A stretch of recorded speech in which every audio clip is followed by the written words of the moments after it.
My name is Maya Jenkins, and I am 32 years old. My ex-husband took everything from me: my car, my home, even my children. With only $80 in my pocket, I was forced to start over from nothing. Everyone thought I was finished, including him. But when an unexpected opportunity changed my life, the man who destroyed my world was the last person prepared for what came next. Before I continue this story, let me know where you are watching from in the comments below. Hit like and subscribe if you have ever had to stand up to a family who underestimated your worth. The heavy brass deadbolt clicked shut, with a sound that echoed like a gunshot over the pouring Atlanta rain. I stood on the front porch of the sprawling brick suburban home I had paid the mortgage on for 6 straight years. The freezing downpour soaked through my thin cotton jacket, instantly pasting my natural hair flat against my forehead. At my feet sat a cheap black plastic trash bag. It contained 3 pairs of sweatpants, 2 faded shirts, and a pair of worn-out sneakers. That was my entire life. That was everything I was allowed to take from the home I had built with my own 2 hands, an endless sacrifice. Through the decorative glass panels of the custom front door, I could see Darnell. My husband of 8 years stood in the warm, dry foyer. He wore a perfectly tailored charcoal gray suit. The very same suit I had bought for him to celebrate his promotion to retail executive vice president last month. He looked pristine. He looked arrogant. He looked like a complete stranger. The porch light flickered, casting long shadows across his face as he slowly opened the door just a few inches. He did not look at me with any trace of the love he had promised before God and our families on our wedding day. He looked at me like a nuisance he wanted to sweep off his porch forever. His hand emerged from the narrow gap, and he casually tossed a crumpled $20 bill onto the soaking wet welcome mat. It fluttered down and landed right next to my soaking wet shoes, where the only other money I had to my name, a grand total of $60, rested in my damp pocket. "Take your $80 and call an Uber, Maya." Darnell said, his voice devoid of any emotion or remorse. "The house, the SUV, the kids, they stay with me. Failures do not get custody." He moved to close the door, but I threw my entire body weight against the heavy wood, stopping it. Rainwater dripped into my eyes, blurring my vision as I stared up at the man I had sacrificed my entire youth for. "I worked double shifts at the laboratory for 4 years to put you through that MBA program." I screamed, my voice cracking over the loud sound of the thunder rumbling overhead. "I mixed chemical formulas in our cramped apartment kitchen until my hands literally bled. I paid for every expensive textbook, every tailored suit, every late-night networking dinner, so you could climb that corporate ladder and play the part of a successful executive. You are nothing without my sweat and my money." Darnell just laughed, a hollow, cruel sound that made my stomach churn with disgust. Before he could speak, another voice rang out from the grand hallway behind him. It was Beatrice, my mother-in-law. She stepped into the bright light wearing her pristine Sunday church clothes and her signature pearl necklace, the very same necklace I had paid for when she cried about wanting to look respectable for the church anniversary gala because she had mismanaged her own pension. "You mixed oils in a blender, little girl," Beatrice sneered, looking at me with pure, unadulterated disgust. "You think whipping up some hair grease in a kitchen makes you a boss or an entrepreneur? My son is a vice president now. He sits in boardrooms with the elite of Atlanta. He needs a wife who belongs in those wealthy circles, not a loud working-class woman who constantly smells like shea butter and struggle. You dragged him down for years with your little hobby business. Now he is finally free to rise to his true potential without your heavy baggage holding him back." I stared at the woman I had cooked Thanksgiving dinner for year after year. The woman whose light bills I had paid when she claimed her fixed income was simply not enough to survive on. I had carried the financial weight of this entire family on my back, working day and night to build my cosmetic chemistry business, Crown and Glory. I had formulated natural hair care products specifically designed for Black women, pouring my heart and soul into every single bottle I produced. And this was my ultimate reward: being tossed out into a violent storm while they stood in the comfort and warmth of my hard work. I opened my mouth to respond to her vile words, but the humiliation was far from over. Tasha, my sister-in-law, stepped into the entryway right beside her mother. I looked down, and my heart shattered all over again. Tasha was wearing my custom red bottom heels, the shoes I had saved up for months to buy for my 30th birthday. The shoes I had only worn twice because I was always too busy working to go out. Keep your voice down, Maya, Tasha said, smirking as she adjusted her freshly pressed hair, a style she had paid for using my credit card just last week. You are disturbing the peace and quiet of our neighborhood.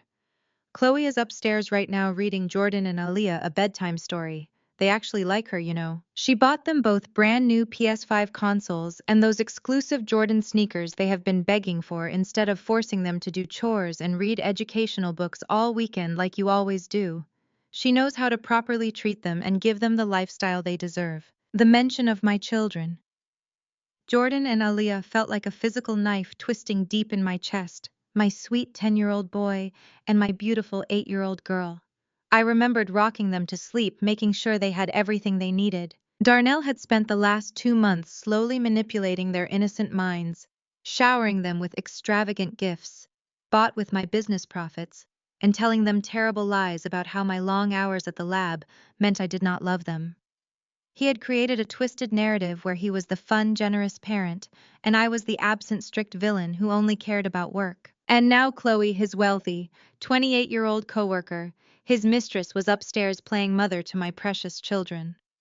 Chloe Sterling came from massive generational wealth. She had never worked a hard day in her entire life, and she constantly looked down on anyone who had to earn their keep through honest labor. She was exactly the kind of shiny status symbol Darnell and Beatrice worshipped and craved.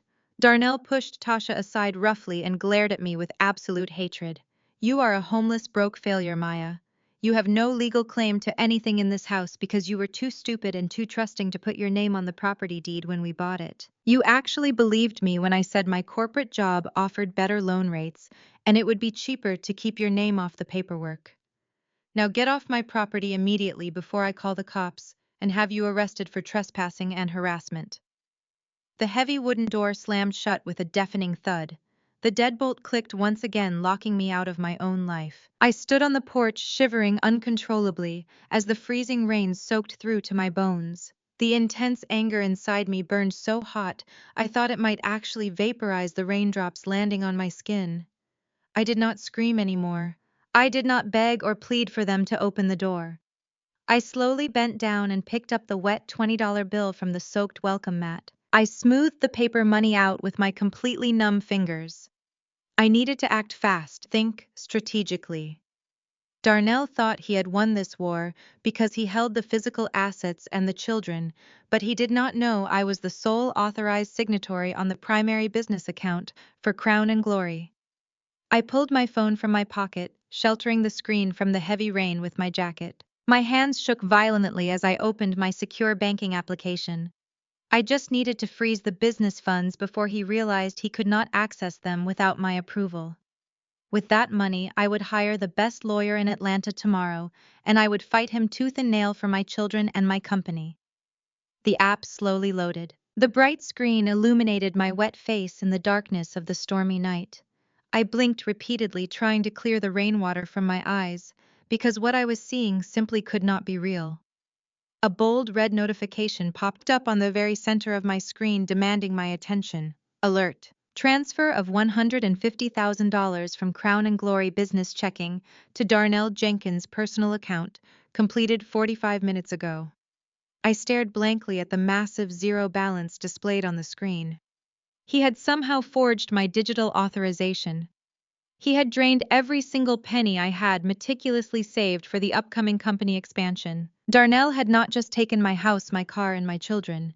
He had completely robbed me blind, leaving me standing on a dark porch in the pouring rain with exactly $80 to my name and a pathetic trash bag full of old clothes. The rain continued to batter the screen of my phone as I stared at the zero balance.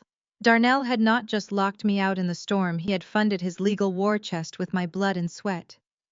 Less than 48 hours later, I found myself sitting in the sterile, freezing chambers of the Fulton County Family Court. I wore a borrowed blazer that was slightly too tight across my shoulders, while Darnell sat at the petitioner table, looking like a magazine cover in a custom-tailored navy suit. Beside him sat a high-priced attorney, whose retainer alone probably cost more than my first laboratory setup. This man was paid for with my stolen $150,000. The lawyer cleared his throat and immediately launched into a character assassination so vicious it took my breath away. He painted a picture of an unhinged, erratic woman who abandoned her maternal duties for a delusional garage hobby. Your Honor, my client has been the sole stabilizing force in these children's lives, the attorney declared, his voice dripping with practiced concern. While Mr. Jenkins was securing an executive position and providing a stable environment, Mrs. Jenkins was exhibiting severe mental instability. She would lock herself in a hazardous makeshift laboratory for 16 hours a day, completely neglecting the emotional and physical needs of 10-year-old Jordan and 8-year-old Aaliyah. We are requesting an emergency restraining order and immediate full custody to protect the children from her erratic outbursts. I gripped the edge of the heavy wooden table, my knuckles turning white. I wanted to scream that those 16-hour days were exactly how I paid the mortgage, how I kept the lights on, while Darnell was busy buying expensive lunches for his mistress Chloe. But my court-appointed public defender placed a warning hand on my arm, silently begging me to remain calm. The judge, a stern older woman, peered over her glasses at the paperwork before her. Let us move to the issue of the marital assets and the business in question, she said, her tone flat and bureaucratic. Mr. Jenkins claims sole ownership of the entity known as Crown and Glory. Darnell adjusted his expensive silk tie and nodded respectfully toward the bench. Yes, Your Honor. I built the brand from the ground up. His attorney smoothly slid a pristine leather-bound folder across the polished desk toward the judge. Inside were beautifully forged, limited liability company documents listing Darnell Jenkins as the sole founder, chief executive, and lead chemical formulator. They had backdated the paperwork utilizing a loophole in the corporate registry to erase my name entirely. The sheer audacity of the lie snapped the last thread of my self-control. I shoved my chair back, the wooden legs scraping violently against the linoleum floor. You formulated it, I yelled, my voice echoing off the high ceiling. I pointed a shaking finger directly at Darnell, who maintained a chillingly serene expression. Darnell, you do not even know the difference between Jamaican black castor oil and jojoba oil. You do not even know the melting point of raw shea butter. You stole my physical formulation notebook right off the kitchen counter while I was asleep after a 14-hour shift. You stole the formulas I created with my own 2 hands. The judge slammed her wooden gavel down hard. Order in my courtroom. Mrs. Jenkins, you will restrain yourself, or I will have the bailiffs remove you immediately. I stood there, chest heaving, chest aching, as I looked at the man I had vowed to love, for better or worse. He looked back at me with a perfect mask of victimhood, shaking his head slowly, as if he pitied my supposed mental breakdown. The judge, blinded completely by his polished corporate presentation and my desperate, ragged appearance, jotted down a note that I knew would seal my fate. My public defender scrambled to regain some ground. Your Honor, we have a character witness who can testify to my client's dedication as a mother and her role as the primary financial provider. I called Jamal Robinson to the stand. My older brother Jamal walked through the heavy courtroom doors. He wore his best Sunday church suit, though it hung a little loose on his frame. Jamal was a blue-collar transit worker, a man who worked with his hands and prided himself on his fierce protection of his family. He took the oath and sat in the witness box, shooting me a reassuring glance that briefly warmed my freezing heart. Jamal spoke clearly about how I cooked every meal for Jordan and Aaliyah, how I was the one attending the parent-teacher conferences, how I built my cosmetic business from scratch to ensure those children would have college funds. For a brief moment, the truth hung in the air, undeniable and raw. Then Darnell's high-priced lawyer stood up, smoothing his suit jacket. He approached the witness box like a predator cornering prey. Mr. Robinson, you claim your sister is a responsible, stabilizing force. But let us talk about your own respectability and judgment, shall we? Is it not true that 3 years ago you were suspended from your transit job for a severe protocol violation involving an altercation? Jamal stiffened, his large hands gripping the railing of the witness box. That was a misunderstanding. A passenger was harassing a young woman on my bus, and I stepped in to protect her. The transit authority cleared me and reinstated my position completely. But there is a permanent mark on your public record detailing your aggressive and volatile behavior. The lawyer pressed, his voice rising in theatrical judgment. And you expect this court to believe your assessment of a stable household when you yourself have a documented history of violence. Is it possible, Mr. Robinson, that aggressive, erratic behavior simply runs in your family? Objection, my public defender said weakly. Overruled, the judge snapped. I watched in absolute horror as the lawyer ruthlessly cross-examined my brother, twisting a moment of genuine heroism into a smear campaign.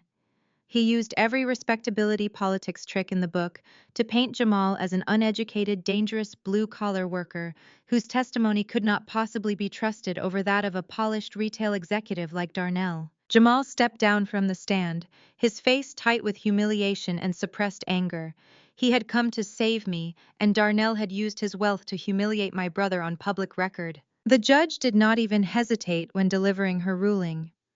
Based on the evidence presented and the concerning behavior exhibited in this very courtroom, I am granting emergency full custody to Darnell Jenkins. Mrs. Jenkins, you are barred from the marital residence, and you are ordered to stay 50 yards away from Crown and Glory headquarters. Temporary visitation will be reconsidered at the next hearing in 60 days. The gavel fell, sounding like a coffin slamming shut. 60 days, 60 days without seeing my babies. Darnell stood up, buttoning his jacket, and shot me one final victorious smirk before walking out of the courtroom, surrounded by his legal entourage. He had taken my house, my car, my children, and my dignity. That night, the torrential Atlanta rain continued to fall, mirroring the absolute devastation of my reality. I sat on a sagging mattress in a cheap, neon-lit motel on the outskirts of the city. The room smelled of old smoke and strong industrial bleach. The $80 I had to my name had barely covered a two-night stay and a cheap cup of instant noodles. I pulled my knees to my chest, letting the tears fall freely in the dark, cramped room. The weight of the injustice threatened to crush my spirit entirely. Darnell had won.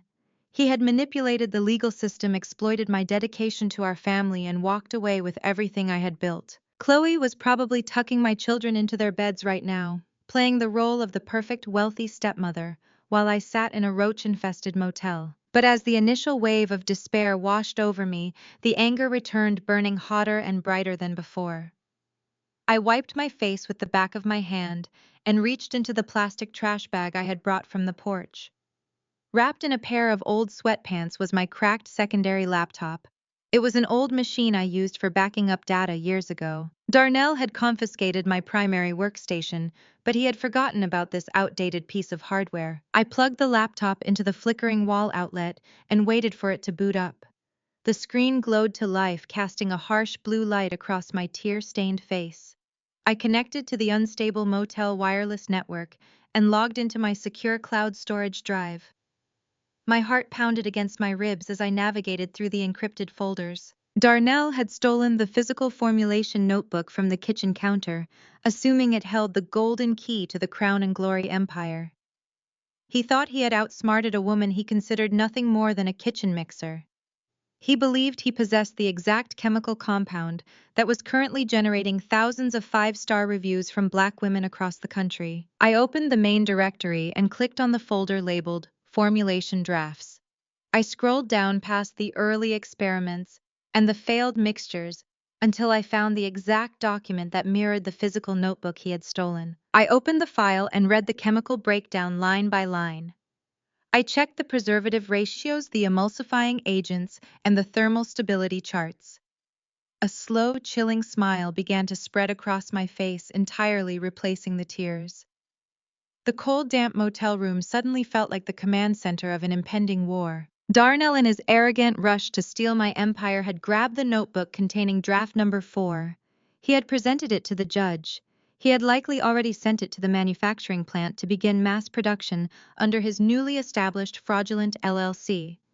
He thought he had the final formula. He thought he had stolen the magic. But I was the chemist. I was the one who had spent thousands of hours analyzing molecular structures and compound longevity. I stared at the screen, my smile widening into something dangerous and absolute. Darnell did not steal the final formula. He stole a highly unstable prototype.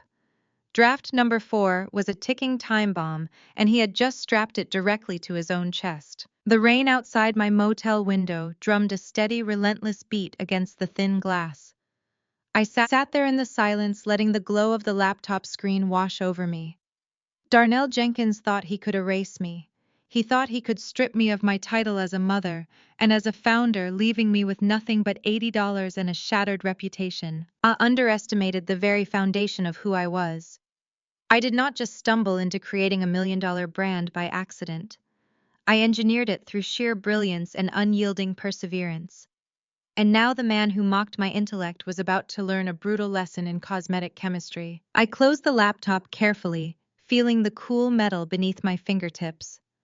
The profound sense of helplessness that had crippled me in the courtroom completely evaporated.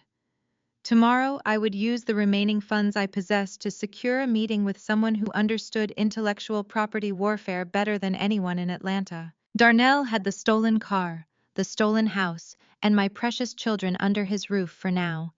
But I had the actual science, the true intellectual property, and the unshakable resolve of a mother who had been pushed too far. He wanted to play a high-stakes corporate game with my life. I was going to let him play it all the way to his own spectacular ruin. The countdown had officially begun, and Darnell was entirely oblivious to the absolute destruction waiting for him at the finish line. The $80 I had to my name vanished with terrifying speed. Between extending the motel room for one more night and buying a cheap prepaid phone to replace the one Darnell had undoubtedly disconnected, I was completely out of funds by the very next afternoon. I needed cash immediately. I walked 3 miles down the rain-slicked highway until I found a 24-hour diner glowing like a greasy beacon in the gray twilight.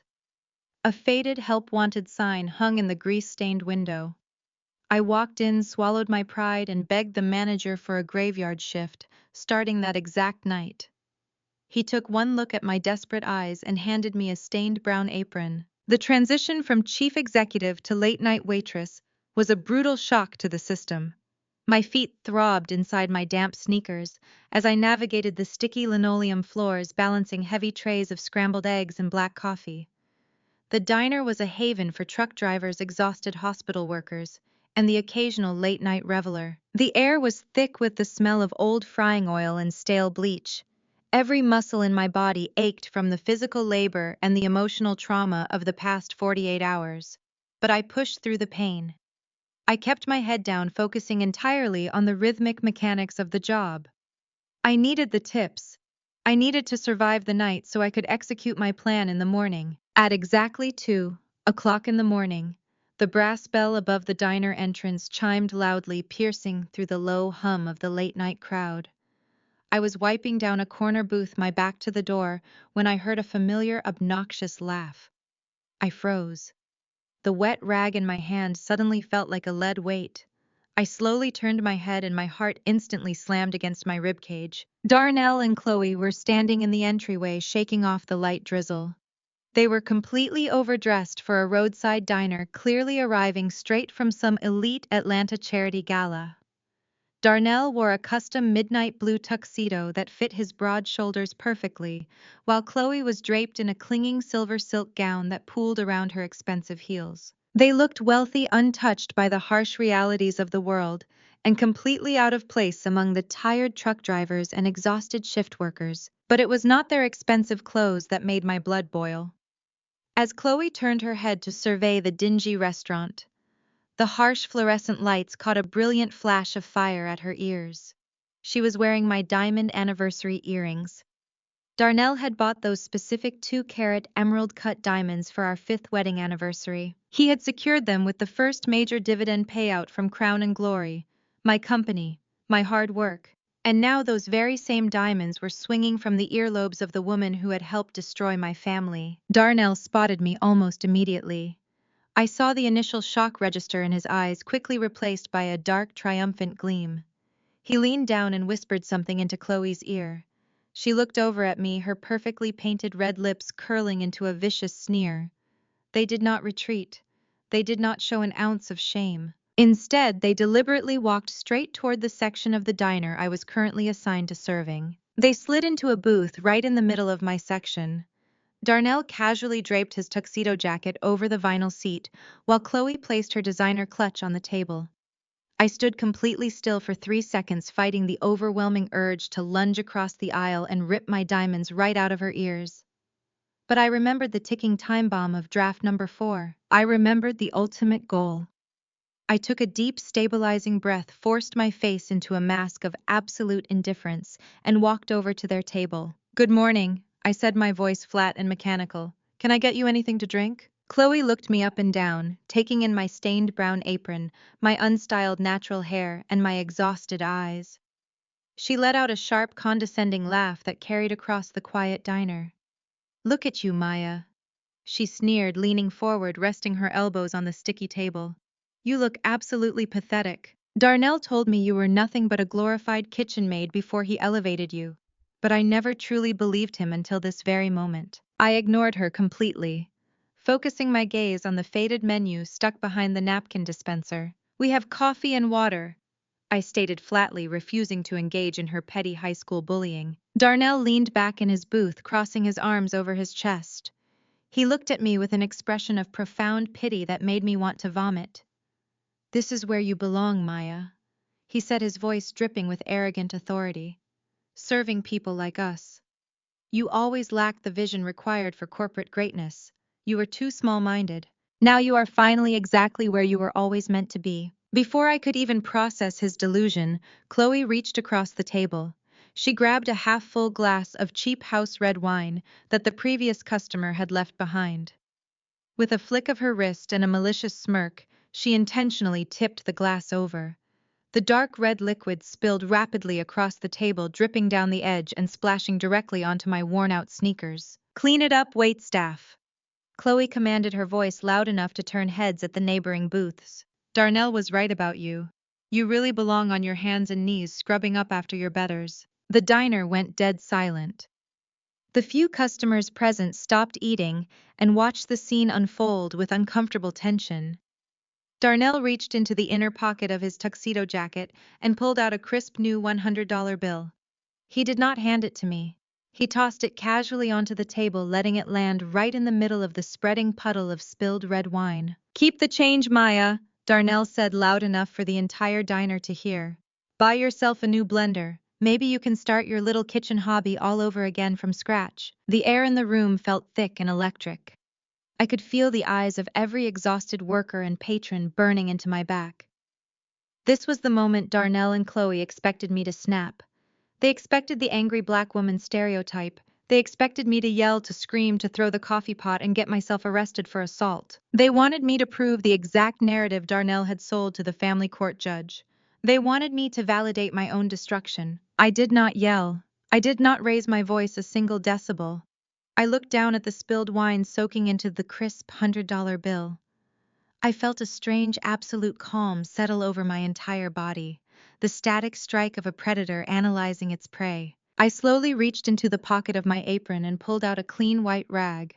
I calmly and methodically wiped the spilled wine off the table, absorbing the dark liquid, until the surface was perfectly clean.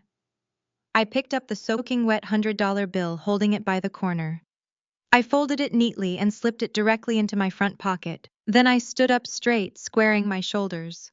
I looked dead into Darnell's eyes, locking his gaze with a terrifying intensity that made his triumphant smile falter for a fraction of a second.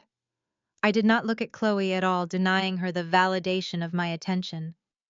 "Thank you for your generous contribution to my empire, Darnell," I said, my voice low, smooth, and utterly devoid of fear. "Enjoy the wine." I turned on my heel and walked away. I did not look back. I walked straight into the back kitchen, leaving them sitting in the uncomfortable silence of a confrontation they had initiated, but utterly failed to win. I spent the remainder of my graveyard shift scrubbing dishes and counting down the minutes until sunrise. The wet $100 bill rested heavily in my pocket, a tangible piece of ammunition handed to me by the very enemy I was preparing to slaughter. At 6 o'clock in the morning, the sky over Atlanta finally began to lighten, turning from charcoal gray to a pale, bruised purple. My shift officially ended. I handed my stained apron back to the manager, washed my hands in the industrial sink, and walked out into the cool morning air. The rain had finally stopped, leaving the city streets slick and clean. I did not walk back to the dismal motel. I walked straight to the nearest busy intersection and hailed a bright yellow cab. I gave the driver an address located in the heart of the wealthy financial district. The ride cost me exactly $35 out of Darnell's wet $100 bill. The cab pulled up in front of a towering monolith of sleek blue glass and steel. I stepped out of the vehicle, completely ignoring the strange looks I received from the polished corporate executives rushing past me on the sidewalk. I was still wearing my damp sneakers and my faded sweatpants, but my posture was rigid and unyielding. I walked through the revolving glass doors across the pristine marble lobby and straight into the private elevator bank. I pressed the button for the 42nd floor. The doors opened to a stunning reception area decorated in minimalist white and silver. This was the headquarters of Valerie Thompson. She was widely known as the most ruthless predatory intellectual property attorney in the entire state of Georgia.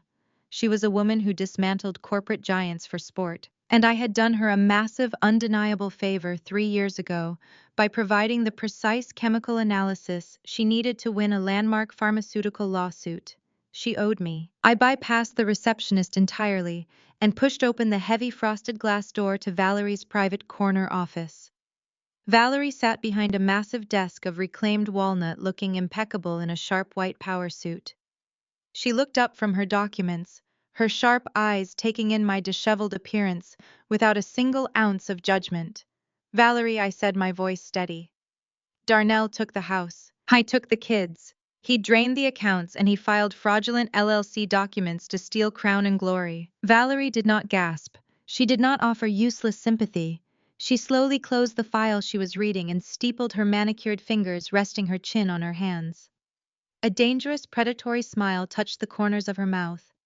She reached into the deep bottom drawer of her desk and pulled out a thick, heavy leather-bound portfolio. She placed it deliberately on the center of her desk and slid it smoothly across the polished wood toward me. "They took an empty LLC, Maya," Valerie said, her voice vibrating with lethal anticipation.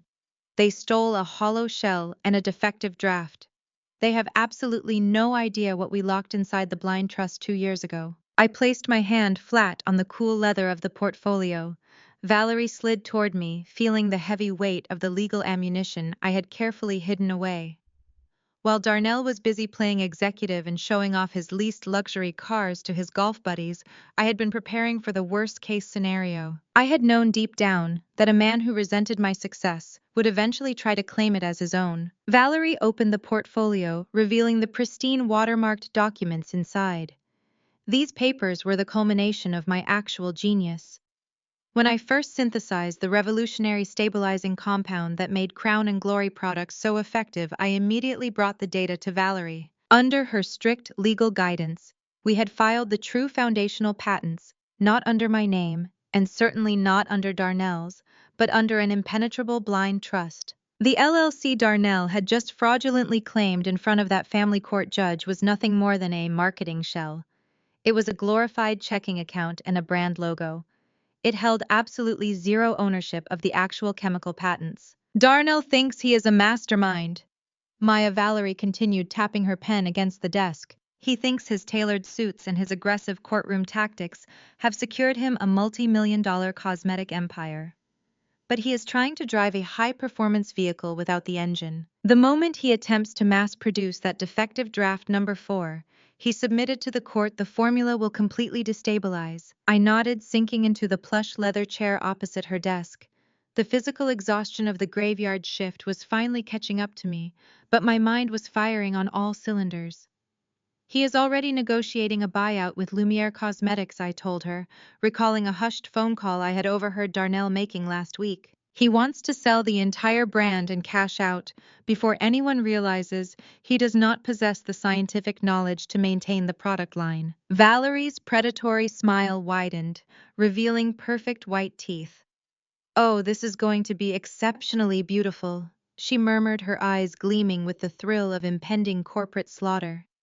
"If he attempts to sell intellectual property he does not actually own to a global conglomerate like Lumiere across state lines, he will trigger federal wire fraud and corporate espionage charges. We are not just going to take your children and your money back, Maya. We are going to let him build his own spectacular prison cell brick by brick." I looked down at the wet $100 bill I had placed on the edge of her desk.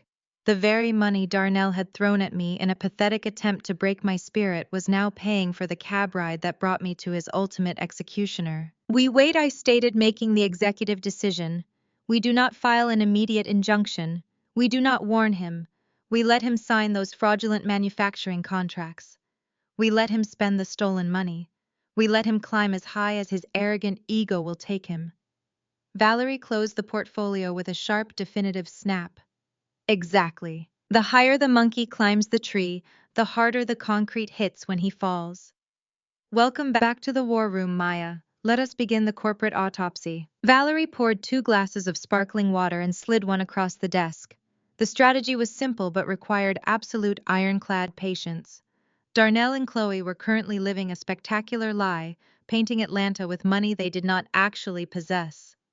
The social circles they desperately craved were finally paying attention entirely because of the rumors surrounding Crown and Glory. My former mother-in-law, Beatrice, was having the time of her life. She was parading around her massive mega-church every Sunday, wearing brand new designer hats and sitting in the front row VIP section. I knew this because my brother Jamal still attended that church. He told me Beatrice was bragging loud enough for the choir to hear that her successful son was about to sign a $20 million buyout deal with Lumiere Cosmetics. She told the entire congregation that her son was a genius formulator who had finally dropped his deadweight wife to step into his divine season of prosperity. Tasha was just as obnoxious. My sister-in-law was posting daily videos on her social media flaunting shopping bags and driving a luxury car Darnell had leased for her. Her videos were filled with subliminal shade directed squarely at me. She would stare into her phone camera, adjusting her newly purchased hair extensions, and tell her followers how bitter broke exes always try to hold back successful men. She boasted about generational family wealth, completely ignoring the fact that just 6 months ago I had paid her overdue electric bill so she would not sit in the dark. They were entirely drunk on the illusion of my success, claiming it as their own birthright. I sat in Valerie's office watching the traffic move silently on the street far below. My instinct was to file an injunction immediately to tear down their fake empire before they could spend another dime. But Valerie shook her head, leaning back in her leather chair.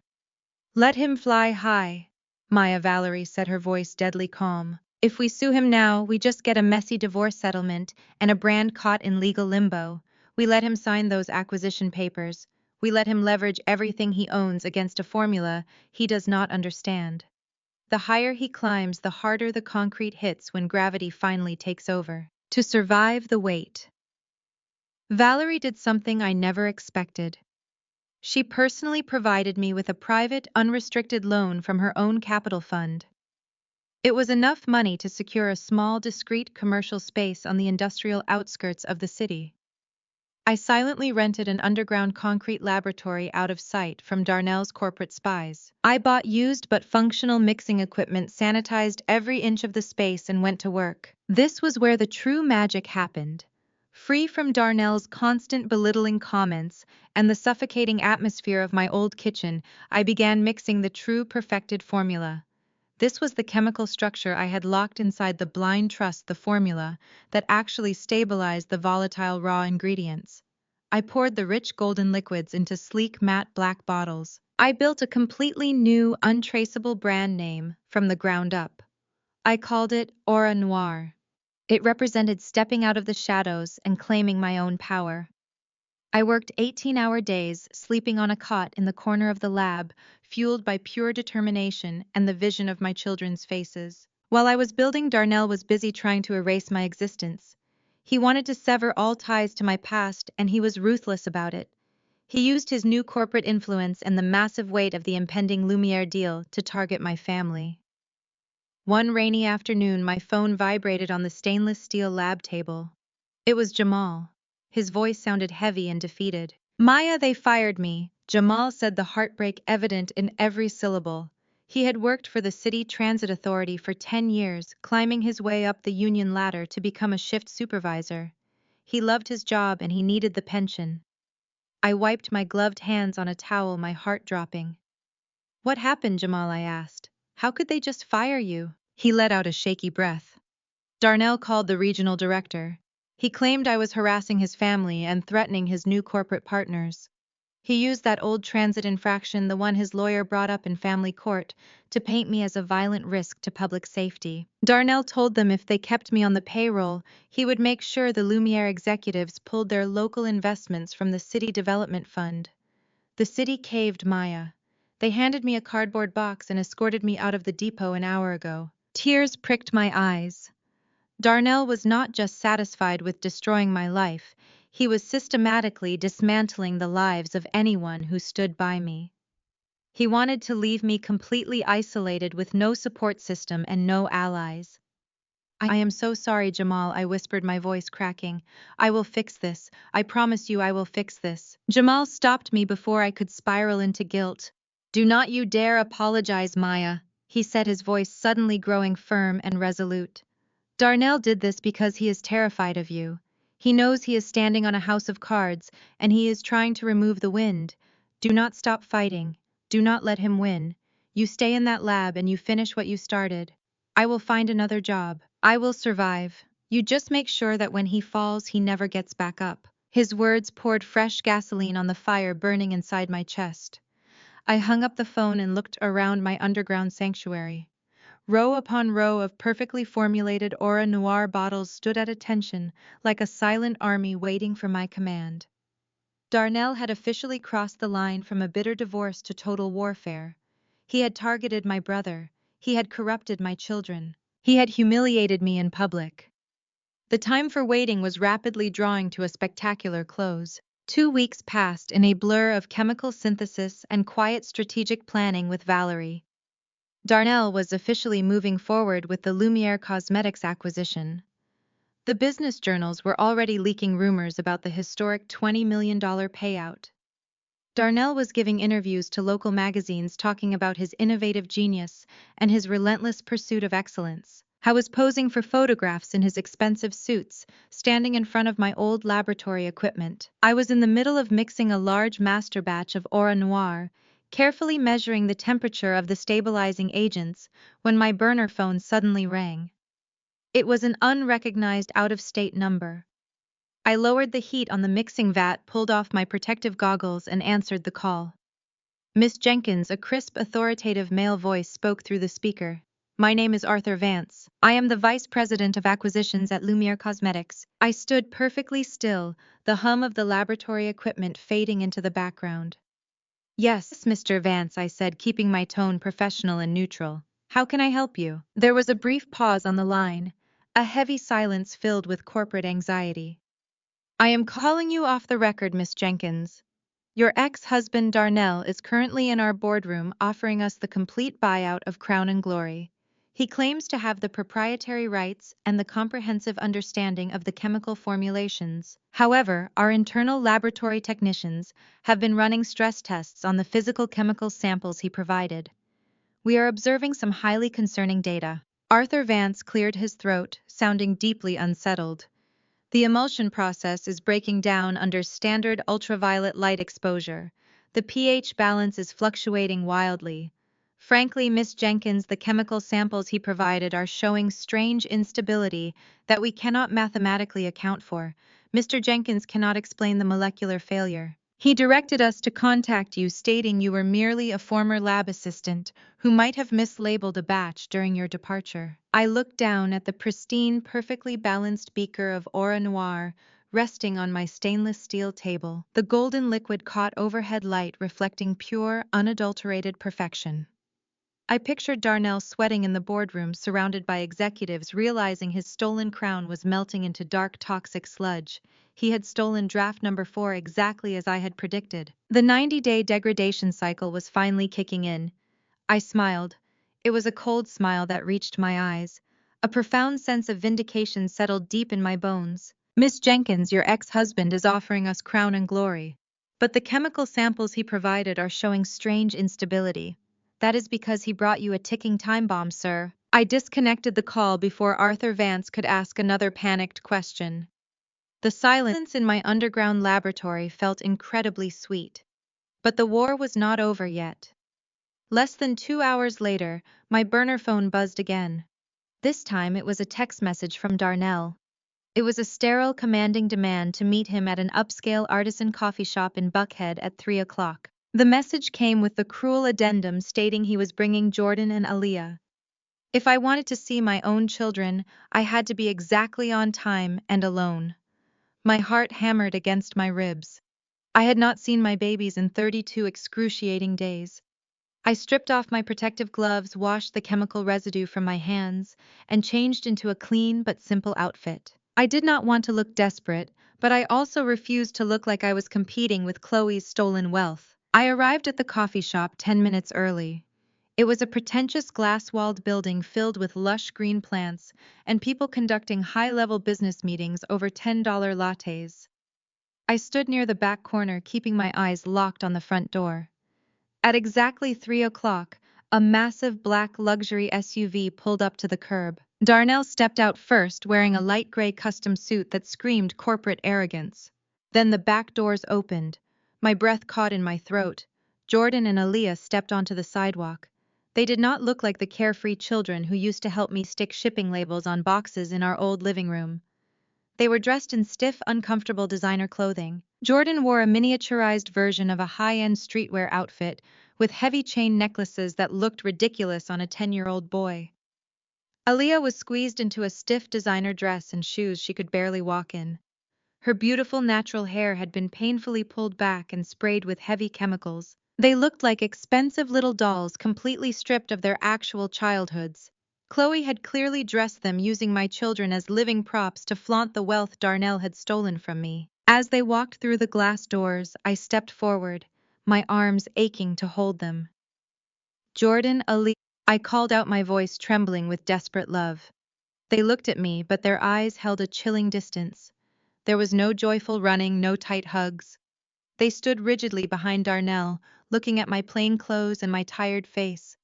Darnell placed a heavy hand on Jordan's shoulder. "Go ahead, son. Tell your mother what Chloe bought you yesterday," Darnell prompted, his voice dripping with condescension. Jordan looked down at his expensive shoes. "Chloe bought us tickets to Disney World," he mumbled, his voice completely devoid of actual excitement. "And she bought me the virtual reality gaming system I wanted." Alia clutched a brand new designer handbag that was entirely too big for an 8-year-old. "Chloe lets us eat ice cream for dinner," Aaliyah added softly, looking away from my eyes. "She says we never have to do homework on weekends anymore because we are rich now." My heart physically ached. They were being actively corrupted, poisoned by empty promises and endless toys. Darnell and Chloe were using pure, unadulterated materialism to buy their affection and erase me from their minds. Darnell smirked, gesturing for the children to sit at a nearby table while he stepped toward me. He guided me to a secluded booth far enough away that the kids could not hear us, but close enough that I could see their sad, confused faces. Darnell sat across from me, signaling a waiter to bring him a sparkling water. He did not ask if I wanted anything. He simply reached into the inner pocket of his suit jacket and pulled out a thick stack of legal documents. I tossed them onto the polished wooden table with a heavy thud. I looked down at the thick stack of paper. The front page bore the logo of his expensive law firm. "What is this, Darnell?" I asked, keeping my voice completely steady despite the rage boiling in my veins. "This is your reality check," Maya, Darnell stated, leaning back and adjusting his expensive silk tie. "I am tired of playing games with you. I am tired of you lurking around the edges of my success, trying to find a way to claw back the empire I built." I picked up the first page and scanned the dense legal jargon. It was a comprehensive waiver. "Sign away your rights to alimony and any future claims to crown and glory," Darnell said, his tone sharp and uncompromising. "Relinquish all financial claims to the brand, the manufacturing rights, and the pending Lumiere Cosmetics acquisition. You sign this document right now, and I will let you see the kids every other weekend. I will stop my lawyers from permanently revoking your maternal rights." I stared at him in utter disbelief. "You are trying to blackmail me, using our own children as leverage." "Leverage," I whispered, leaning forward across the table. "You think you can buy my life away with supervised visitation?" Darnell leaned in close, his face contorting into a mask of pure ruthless ambition. "Refuse, and with my new $20 million Lumiere deal, I will bury you in court until they turn 18. I have unlimited funds, Maya. I will drag out the custody hearings for the next 10 years. I will hire a team of psychologists to testify that your living conditions are unfit.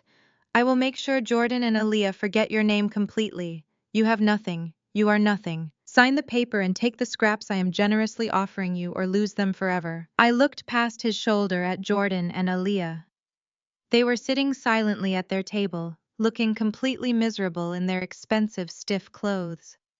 My heart was breaking into a million jagged pieces. I wanted to flip the table. I wanted to scream until the windows shattered. But a true queen does not throw a tantrum when her kingdom is under siege. She strategizes. I knew I had to secure their future. I knew I had to play his game just long enough to let his own arrogance destroy him entirely. Darnell thought he was holding all the cards, but he was legally blind to the trap I had already set. I slowly reached into my worn leather purse. I bypassed the standard blue ballpoint pen sitting at the top and dug deeper. My fingers brushed against the smooth metal casing of a specialized tool I always carried with me from my laboratory days. It was a high-grade thermal friction pen. The ink it produced looked exactly like standard black permanent ink, but it possessed a very unique chemical property. The chemical bonds of the ink were designed to completely break down and erase when exposed to a specific level of heat. I pulled the pen out, clicking the top with my thumb. "You are making a massive mistake, Darnell," I said, my voice dropping to a dangerous whisper. "You think this piece of paper protects you. You think a signature erases the truth of what you did." Darnell rolled his eyes, tapping his finger impatiently against the signature line of the legal document. "Just sign the damn paper, Maya. Stop trying to sound profound. You lost. Accept it and move on with your pathetic life." I did not argue anymore. I looked at my beautiful children one last time, sending them a silent promise that I would never stop fighting for them. Then I lowered my head and pressed the tip of the thermal friction pen against the crisp white paper. I signed my name flawlessly across the bottom of the document. I flipped to the next page and signed again. I initialed every single page exactly where his expensive lawyers had indicated. The black ink flowed smoothly, leaving a perfect, undeniable record of my surrender. I handed the pen back to Darnell, turning the thick stack of documents around so they faced him. Darnell snatched the paper from the table, instantly victorious. A massive grin broke across his face. He quickly checked the signatures, ensuring every single line was filled. "You finally did one smart thing in your life, Maya," he sneered, standing up from the booth and buttoning his suit jacket. "I will have my legal team file this with the court tomorrow morning. You will get your visitation schedule in the mail. Do not ever try to contact my company or my investors again." He turned his back on me and started walking toward the table where Jordan and Aaliyah were waiting. He was so incredibly arrogant, so blinded by his own perceived victory, that he did not even realize the ground beneath his feet was already crumbling. He was completely unaware that the very ink securing his supposed empire was scientifically designed to disappear into thin air. I had wagered his entire life on stolen property, and he had lost before he even began playing. His downfall was now chemically guaranteed. I stood up from the booth, smoothing down my simple shirt. I walked up right behind him, my voice cutting through the ambient noise of the coffee shop like a sharpened blade. "Check the expiration date on your inventory, Darnell," I whispered directly into his ear. Darnell froze mid-step. His shoulders stiffened beneath his expensive jacket. He did not turn around, but I could see the sudden rigid tension in his neck. "Draft number 4 degrades in exactly 90 days," I said, speaking the absolute chemical truth. "It is highly unstable, it turns highly acidic, and you just shipped thousands of units to innocent women all across the country." Darnell stood perfectly still for 3 agonizing seconds. Then he aggressively shook his head, as if physically trying to dislodge my words from his brain. He let out a harsh, dismissive scoff. "You are bluffing," he muttered, grabbing Jordan's hand and pulling Aaliyah up from her chair by her shoulder. "You are just a bitter broke ex-wife trying to scare me. You have nothing left, Maya." He did not look back as he marched my children out of the coffee shop, pushing them through the heavy glass doors, and back out into the humid Atlanta afternoon. I watched the luxury SUV pull away from the curb, merging into the heavy city traffic. I stood alone in the upscale coffee shop, feeling the comforting weight of the thermal friction pen still resting in my pocket. I knew exactly what would happen when his lawyers put those documents through the high-speed heated scanner at the courthouse tomorrow morning. Every single signature would completely vanish, leaving him with a stack of blank, useless paper. But that was only the beginning of his nightmare. The 90-day expiration clock on draft number 4 had already struck zero. Now it was just a matter of hours until the viral disaster officially detonated. The dawn of the 90th day broke over Atlanta with deceptive calm. I sat alone in my underground laboratory staring at the monitors tracking the online analytics for Crown and Glory. Darnell had pushed his stolen inventory hard. He had bypassed standard quality assurance testing, entirely blinded by the massive purchase orders from national retail chains. He had flooded the market with tens of thousands of sleek black bottles, completely unaware that he had just distributed a highly volatile acid directly into the homes of unsuspecting women. At precisely 8 o'clock in the morning, the digital dam broke. The first video appeared on a popular social media platform posted by a young college student. She was crying uncontrollably, her hands trembling as she held up a large clump of her own hair. Her scalp was bright red and blistering. She pointed the camera at a half-empty bottle of Crown and Glory resting on her bathroom sink. Within 20 minutes, a second video surfaced, then a dozen more. By 10 o'clock, the algorithm had caught fire and the hashtag Crown and Glory burn was trending globally. Black women across the country were posting horrific testimonies. The chemical compound in draft number 4 had finally reached its thermal degradation point. The emulsifiers completely collapsed, allowing the raw active ingredients to rapidly oxidize. The formula had turned highly acidic, literally melting the keratin bonds of human hair upon contact. Women were describing severe chemical burns, blistering scalps, and hair falling out in massive traumatic clumps the moment they tried to rinse the conditioner down the drain. I watched the disaster unfold on multiple screens, feeling a heavy knot of sorrow for the women who were suffering. Darnell had prioritized his ego over consumer safety. He had refused to hire a legitimate chemist, assuming my formulas were just simple kitchen recipes anyone could follow. Now his sheer arrogant ignorance was causing widespread physical harm. The internet was a raging inferno of furious consumers demanding answers, demanding refunds, and demanding blood. But Darnell was completely oblivious to the digital apocalypse raining down upon his stolen empire. He was too busy funding his mother's delusions of grandeur. It was Sunday morning, and Beatrice was currently hosting her lavish annual women's empowerment brunch at the sprawling megachurch downtown. She had rented out the entire fellowship hall, sparing absolutely no expense. Massive floral arrangements of white orchids and imported lilies cascaded from every table. Crystal chandeliers hung from the ceiling, casting a warm, expensive glow over the hundreds of women gathered in their Sunday best. Waiters in crisp uniforms circulated with silver trays of mimosas and gourmet pastries.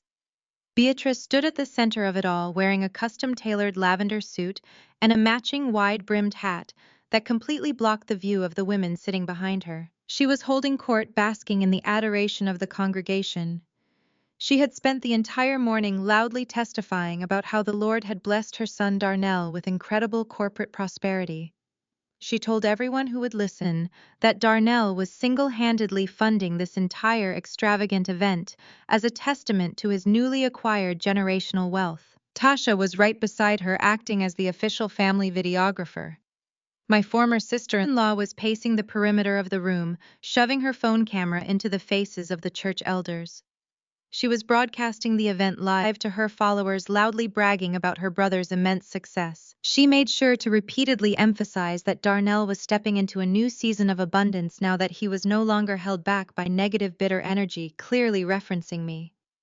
They were completely intoxicated by the illusion of their own superiority, celebrating a victory funded entirely by my stolen intellectual property. They had no idea the ground beneath their designer heels was already crumbling. I pulled my car into the crowded church parking lot, turning off the engine. I checked my reflection in the rearview mirror. I wore a simple black tailored dress and absolutely no jewelry. I did not need diamonds to project power. I walked through the heavy wooden doors of the fellowship hall, stepping into the warm, fragrant air of the extravagant brunch. The room was buzzing with excited chatter and the soft clinking of silverware against fine china. I moved quietly, keeping my footsteps light against the polished hardwood floor.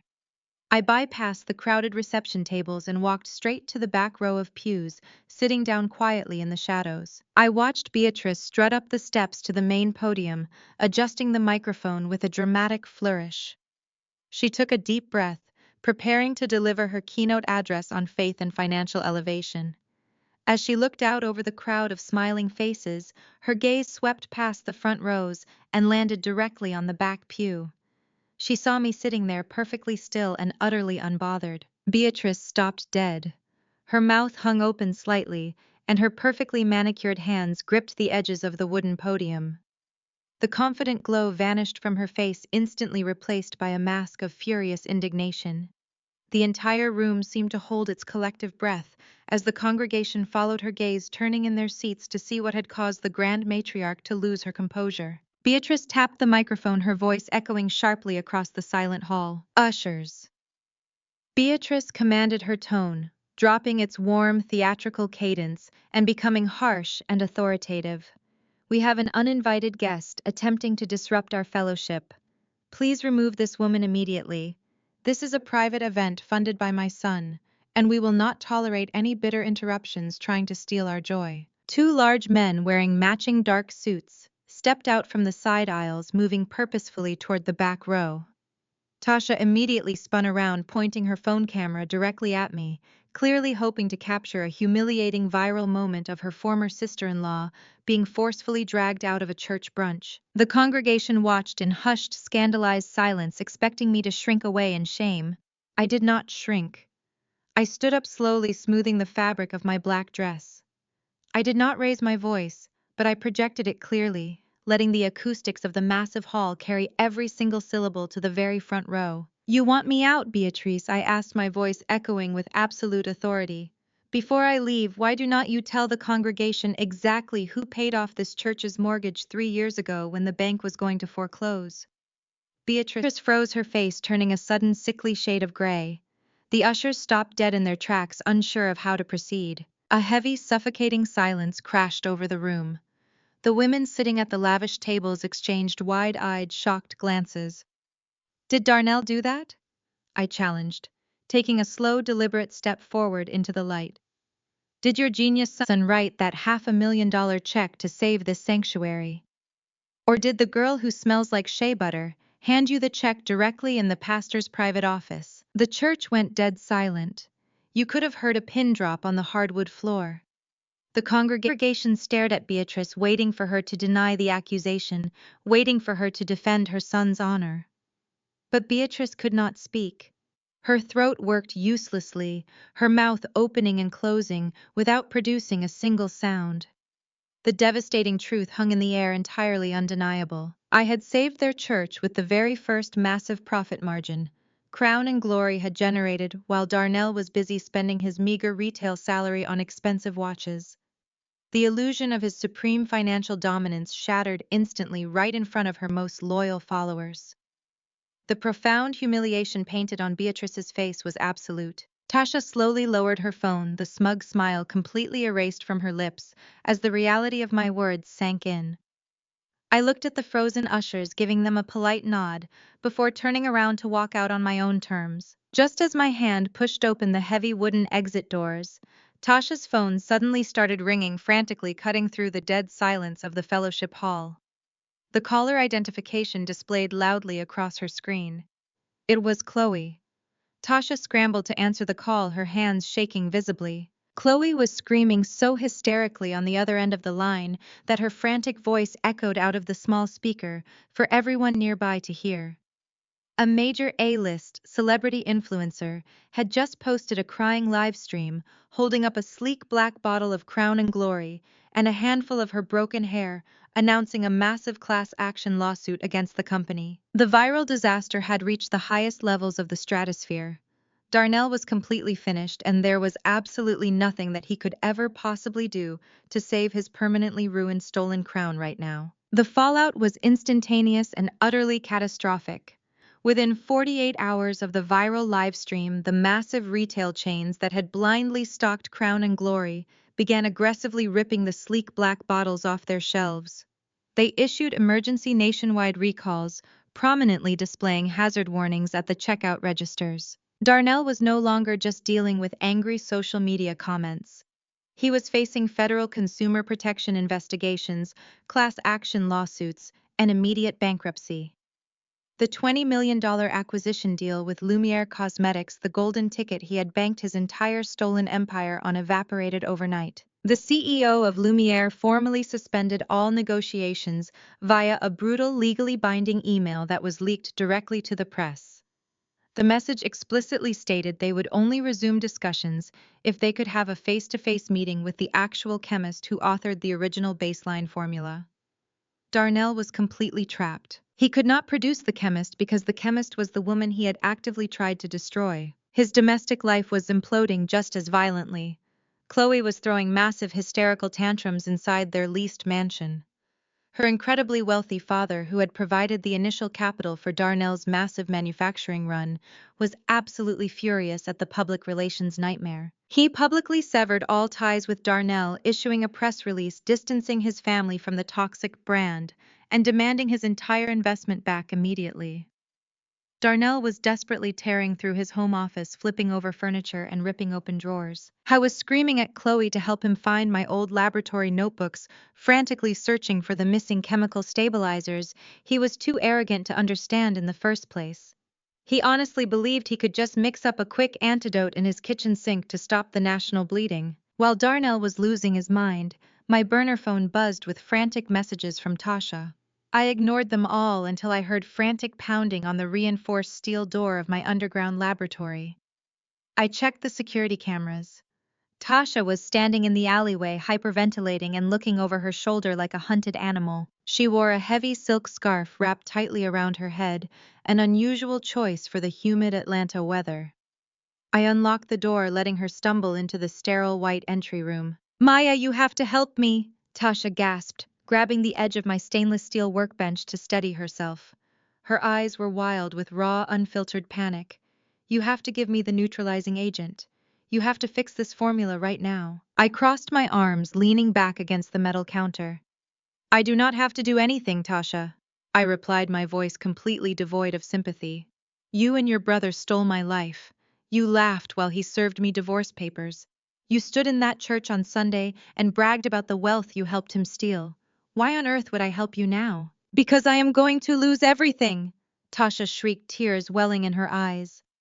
"I took out massive illicit loans, using my own house as collateral to invest in Darnell's manufacturing run. The bank is going to take my home, Maya.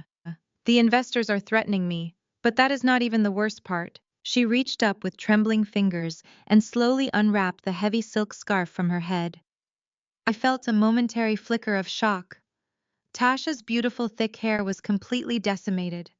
The edges were entirely gone, revealing angry red chemical burns blistering across her scalp. Massive, jagged, bald patches covered the crown of her head, where the acidic formula had literally melted the hair follicles right down to the root.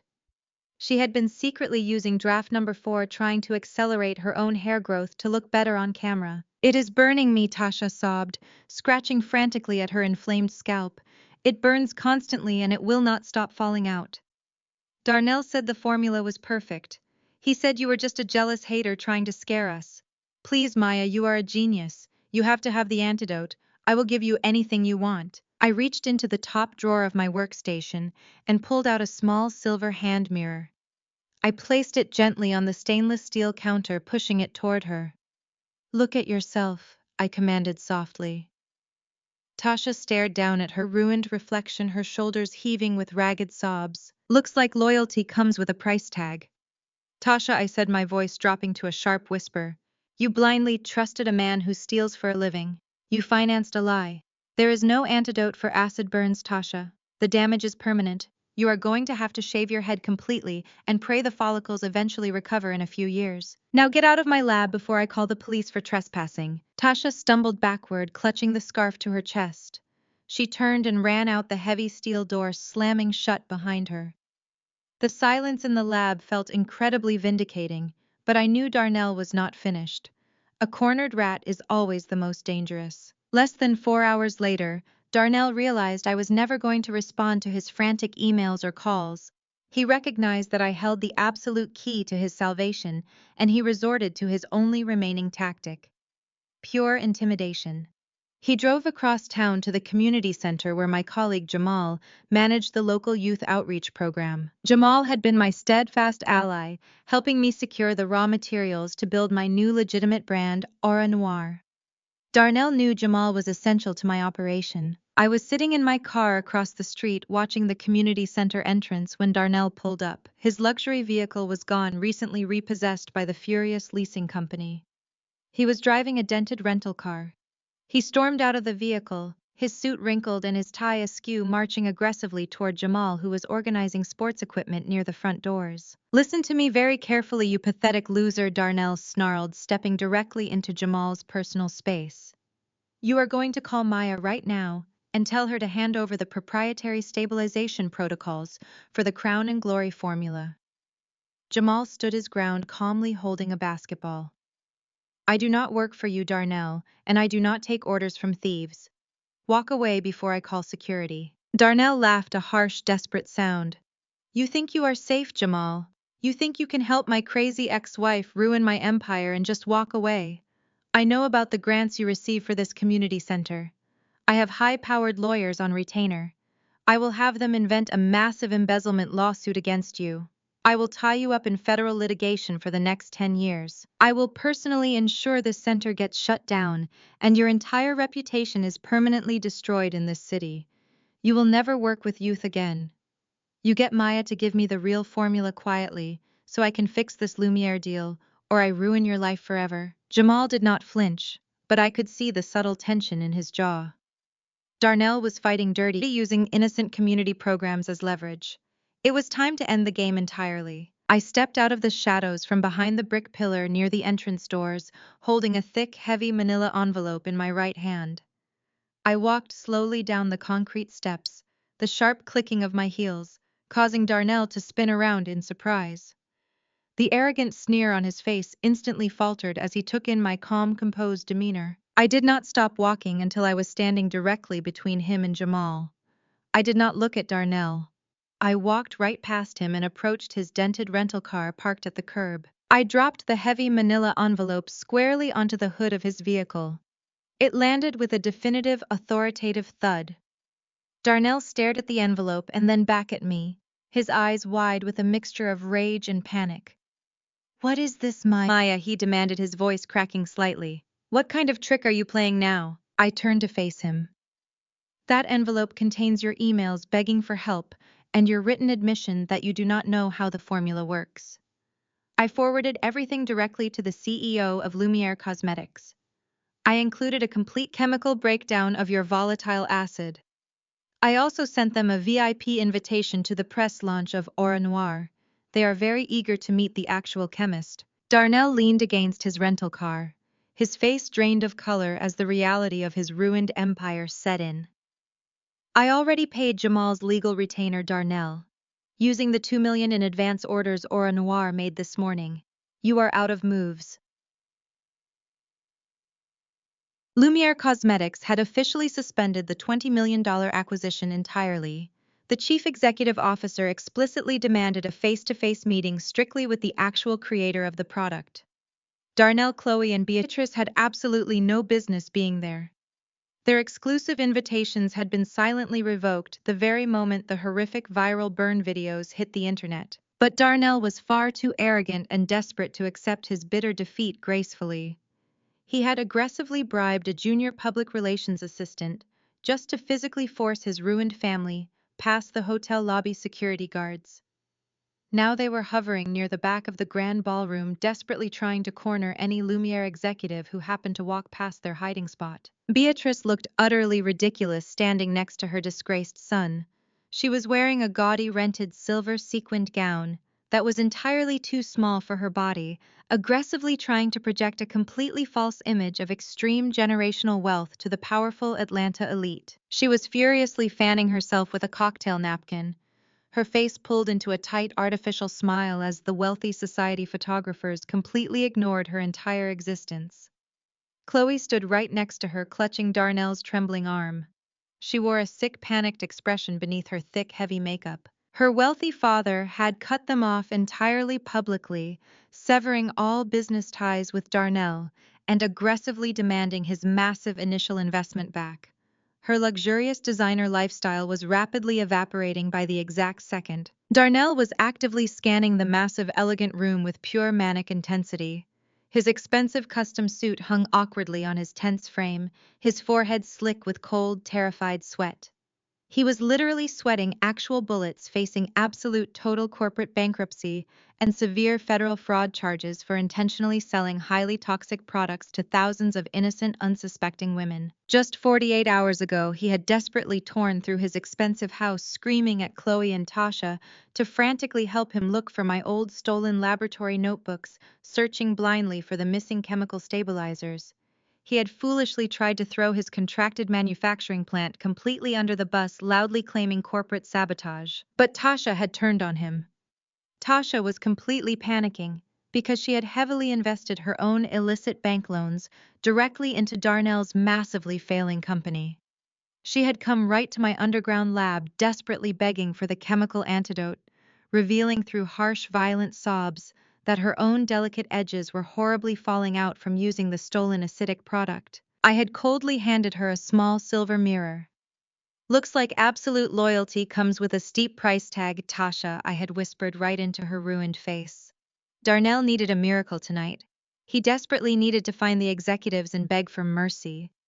He was searching the lavish crowd, hoping to find a sympathetic face that could stop the corporate bleeding. At exactly 8 o'clock, the heavy, magnificent mahogany, double doors located firmly at the very top of the sweeping grand staircase slowly swung entirely open. The soft ambient string quartet music playing beautifully in the background seemed to completely falter for a tiny fraction of a brief second, as the collective curious gaze of the entire packed ballroom instantly shifted directly upward. Maya walks in. I stood beautifully at the very top of the elegant stairs, looking absolutely breathtaking. I was no longer the incredibly exhausted, neglected wife, quietly hiding in stained, baggy sweatpants. I wore an immaculate, extremely tailored, brilliant emerald green power suit that fit my body with absolute devastating precision. The incredibly deep, rich, jewel-tone fabric contrasted absolutely perfectly against my glowing skin. My beautiful natural hair was styled flawlessly into an incredibly intricate, commanding crown. I walked slowly forward, displaying the steady, cold, predatory grace of a fierce woman who held every single powerful winning card tightly in her manicured hands. I was absolutely not walking alone. Walking intimately close right beside me was Valerie Thompson, the notoriously brilliant, legendary venture capitalist. And proudly walking firmly on my other side, displaying total immense respect, was the powerful chief executive officer of Lumiere Cosmetics himself. The three of us began deliberately descending the magnificent grand staircase, moving together in totally synchronized absolute corporate power. Excited, shocked whispers instantly erupted fiercely across the entire sprawling ballroom. The aggressive society photographers, who had previously completely ignored Beatrice, suddenly rushed violently forward, their massive camera flashes brightly illuminating the ornate staircase exactly like a fierce, rolling thunderstorm. They excitedly clamored for clear, unobstructed shots, recognizing the pure, immense gravity of the powerful billionaire company I was currently keeping. I kept my chin perfectly level, allowing the brilliant, blinding flashing lights to wash beautifully over me.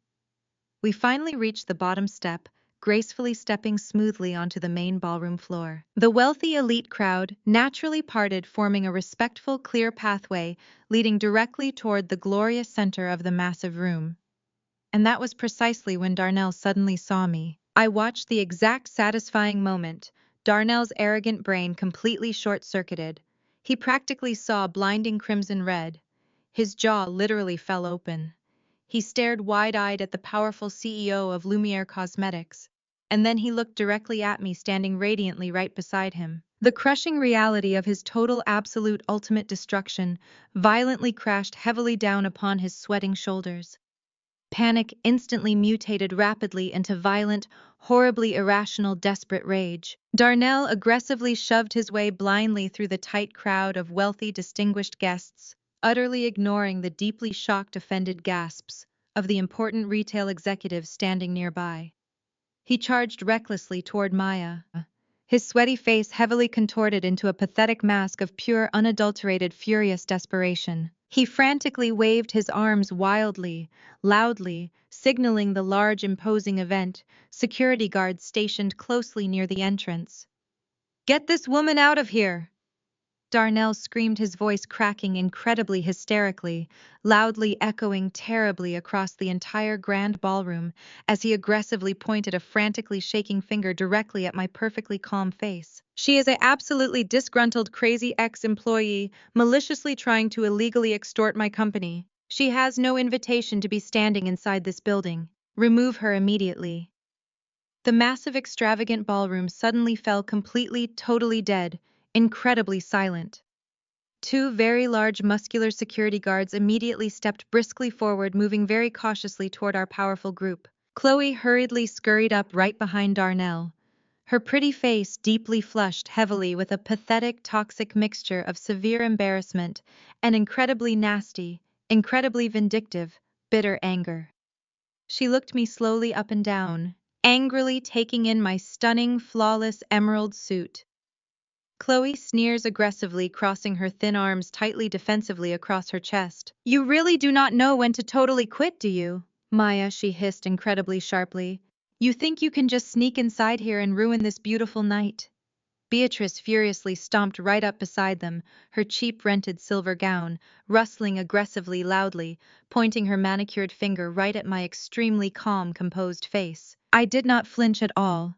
I simply stood perfectly still. The aggressive security guards reached their large, heavy hands firmly out, physically preparing aggressively to forcefully grab my arms violently and escort me outside. Darnell smiled a profoundly ugly, triumphant, terribly cocky, malicious sneer. But the guards completely failed to ever touch me. The powerful chief executive officer of Lumiere Cosmetics confidently, casually holds up a single, highly authoritative, extremely powerful hand, instantly, immediately, firmly stopping the massive security guards completely, totally, absolutely dead straight, right inside their very own precise, frantic tracks. The entire elegant room held its heavy breath. He smoothly, effortlessly takes the shiny, heavy steel microphone directly, swiftly, quickly right from the tall, nearby wooden standing presentation podium.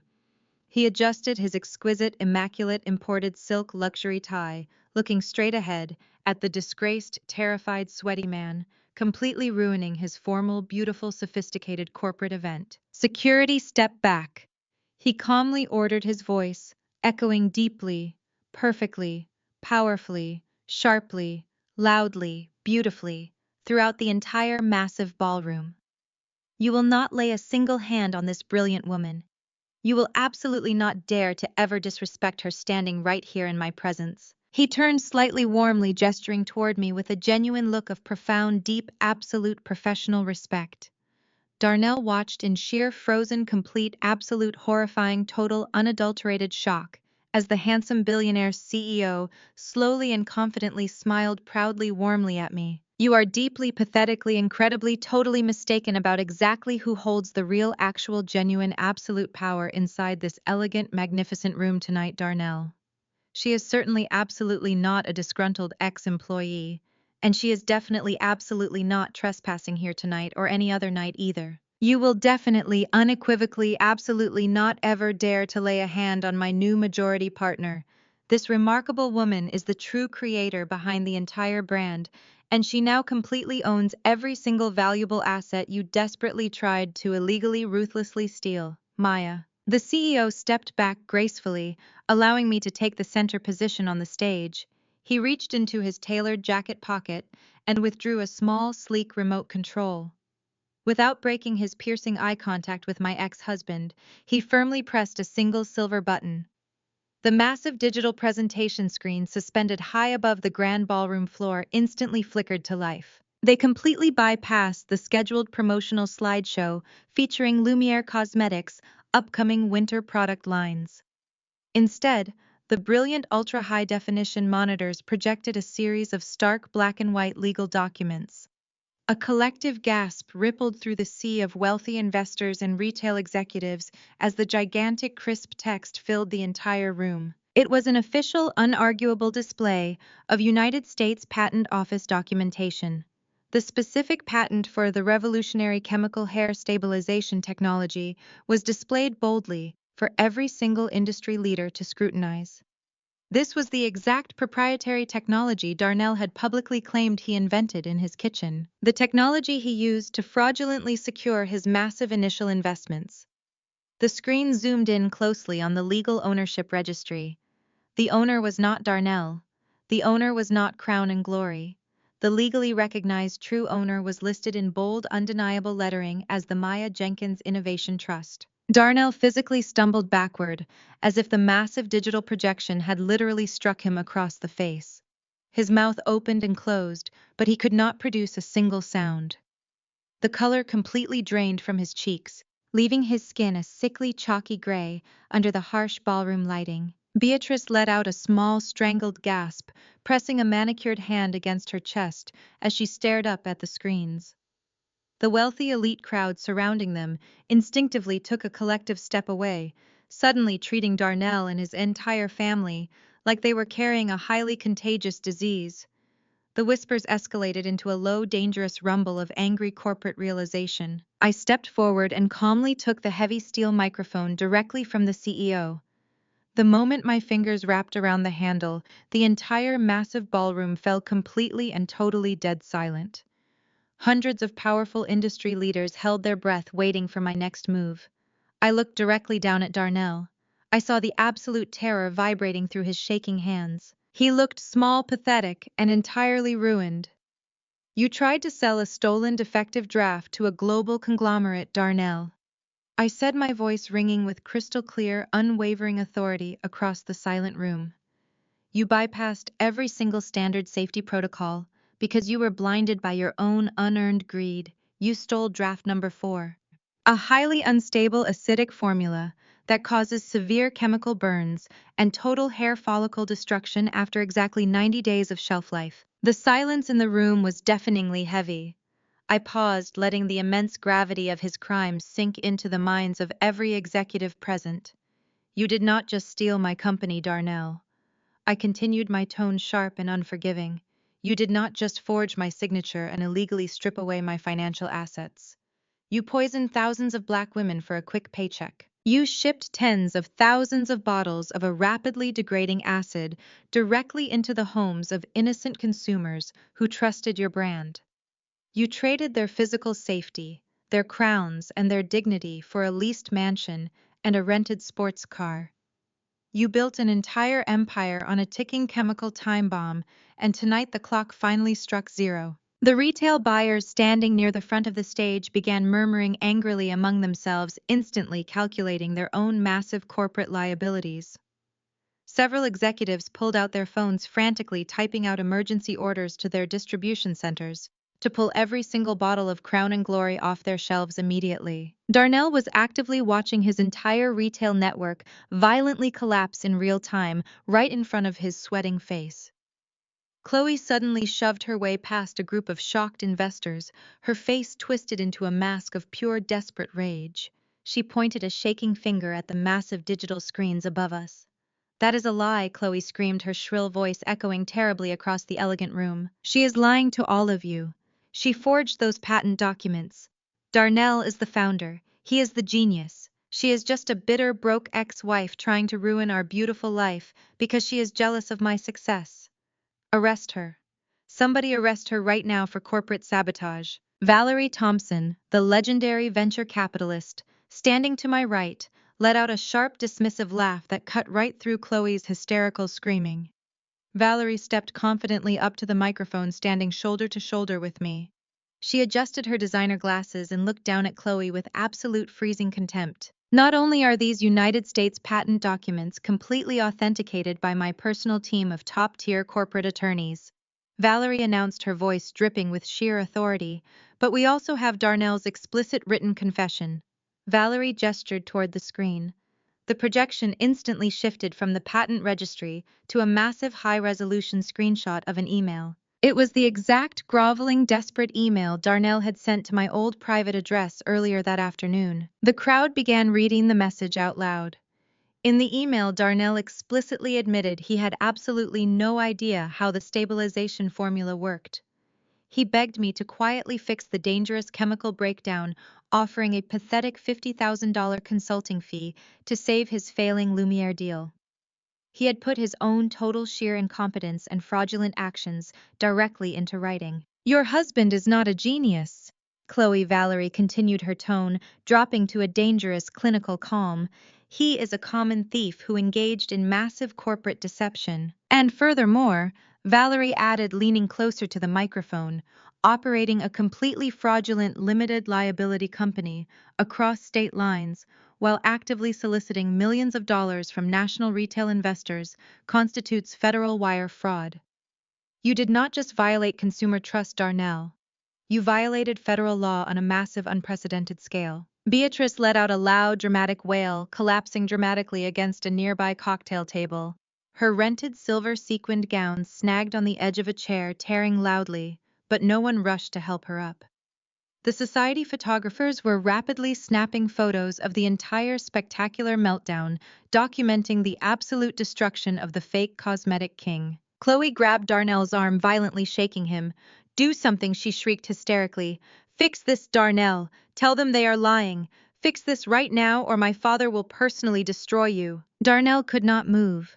His eyes darted frantically toward the exit doors, but the crowd of angry executives had completely boxed him in. He was entirely trapped inside the very gala he had tried to crash. He was facing total unmitigated bankruptcy, millions of dollars in impending class action lawsuits, and the absolute destruction of his public reputation. He had absolutely nothing left. No company, no wealth, no future. I stood perfectly still on the stage, watching the inevitable consequence of his actions completely consume him.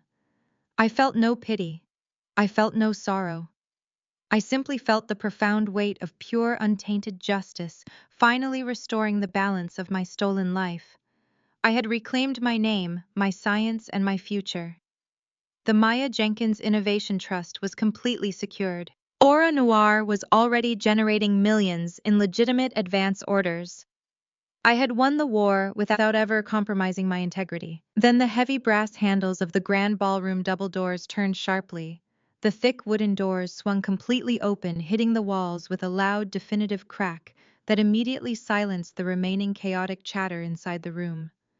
Every single head in the massive gala simultaneously turned toward the main entrance. 4 serious, stern-looking individuals stepped into the brilliantly lit room.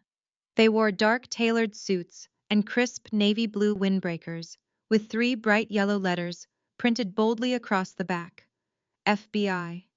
The federal agents moved with absolute synchronized precision, cutting through the wealthy crowd like a sharpened blade. The retail executives and society guests quickly scrambled out of their way, forming a wide, clear path. The lead agent, a tall, imposing man with a grim expression, reached into his inner jacket pocket. He pulled out a dark leather wallet and flipped it open, flashing a gold shield directly under the bright crystal chandeliers. His eyes scanned the large ballroom with clinical efficiency, instantly bypassing the executives, the photographers, and the panicked catering staff. His hardened gaze locked onto his specific target with absolute certainty. The lead agent made direct, unwavering eye contact with Darnell. He stood completely still, letting the sheer terror wash over the disgraced fraud standing before him. The gala had officially transformed into a crime scene, and Darnell's stolen toxic reign over the cosmetic industry had finally met its ultimate demise. "Darnell Jenkins, you are officially under arrest for federal wire fraud, corporate espionage, and interstate distribution of hazardous materials," the stern agent announced. His authoritative voice sliced cleanly through the utterly silent, luxurious room, exactly like a freshly sharpened steel blade. The crushing gravity of those devastating words permanently shattered the last remaining fragile fragments of Darnell's completely artificial, incredibly arrogant protective facade. The absolute cold reality of his severe crimes finally caught up with him. His weak knees buckled almost instantly, giving out entirely beneath his incredibly expensive custom-tailored dark designer suit. He completely collapsed violently and pathetically onto the brilliantly polished hardwood floor, landing heavily right at the very tips of my pristine, expensive designer shoes. The exceptionally wealthy corporate crowd collectively gasped aloud, stepping even further and further back in visible deep disgust to actively avoid any physical or social association with the entirely disgraced sweating criminal. Darnell desperately reached out with terribly sweaty, aggressively shaking hands, blindly grabbing the crisp, impeccably tailored hem of my brilliant emerald green power suit pants. "Maya, please, please," he begged, his rapidly cracking voice breaking horribly into a high-pitched, deeply pathetic, desperate whine that echoed miserably across the vast open space.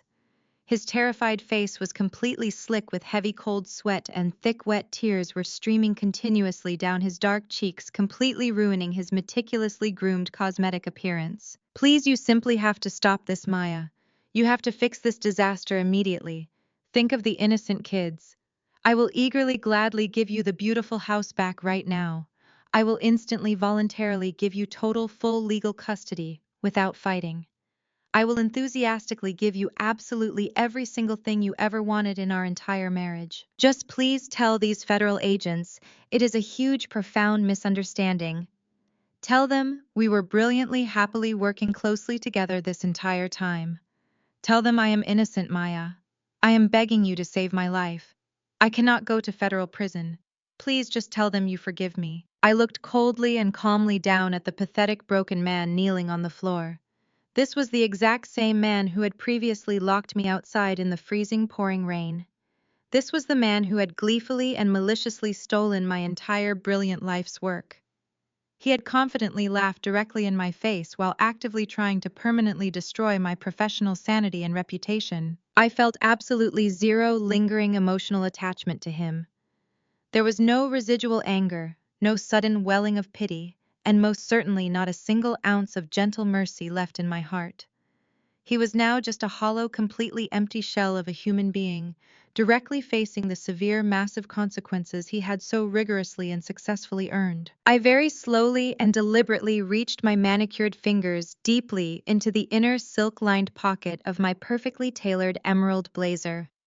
My sensitive fingers gently brushed against the familiar crisp, worn edge of a highly specific piece of thin paper I had carefully kept closely with me ever since that profoundly terrible, stormy, rainy night. I slowly, precisely pulled out the exact same crumpled, creased $20 bill he had so incredibly arrogantly thrown directly at my weeping face when he aggressively kicked me straight out of our shared marital home. I gently smoothed out the deeply wrinkled green currency, slightly stretching it out perfectly flat between my fingertips, before purposefully leaning my body down, just close enough so his terrified ears could clearly hear every single quiet syllable perfectly. "Take your precious $20 right now and confidently call an Uber directly to the local police precinct, Darnell," I stated, my smooth voice resonating beautifully with freezing cold, absolute permanent finality. I gracefully released my fingers and deliberately dropped the slightly crumpled worn paper bill perfectly into the fine silk breast pocket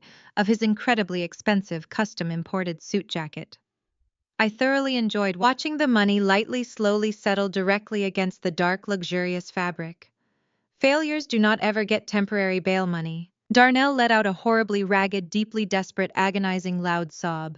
But the highly trained, serious FBI agents had already rapidly moved directly in. Two massive, extremely muscular agents firmly and aggressively grabbed his shaking arms easily, hauling him roughly and sharply right back to his trembling, unsteady feet. The incredibly heavy, thick metal police handcuffs clicked loudly, locking securely and echoing very sharply and brightly across the utterly massive, entirely silent grand room as they confidently and forcefully secured his tense, sweating wrists extremely tightly behind his broad back. Darnell heavily hung his defeated, sweating head, completely and totally defeated, thoroughly, unequivocally, and utterly broken. Another tall, swift, serious federal agent incredibly briskly approached a highly panicked Chloe, who was currently standing completely solidly paralyzed nearby. She instinctively backed hurriedly away, her wide, bright eyes incredibly huge with pure, sheer, unadulterated panic as the tall, stern agent very firmly grabbed her thin, shaking wrist. "You absolutely, positively cannot touch me, you monster!" Chloe screamed incredibly violently, furiously, thrashing heavily against the unmoving, stoic federal agent. "Do you even possibly know exactly who my powerful, wealthy father actually is in this town? I am a completely innocent, pure victim right here. He ruthlessly manipulated and lied to me too." The heavy, cold steel handcuffs snapped absolutely securely and tightly around her very delicate, pampered wrists, instantly and effectively silencing her pathetic physical resistance completely.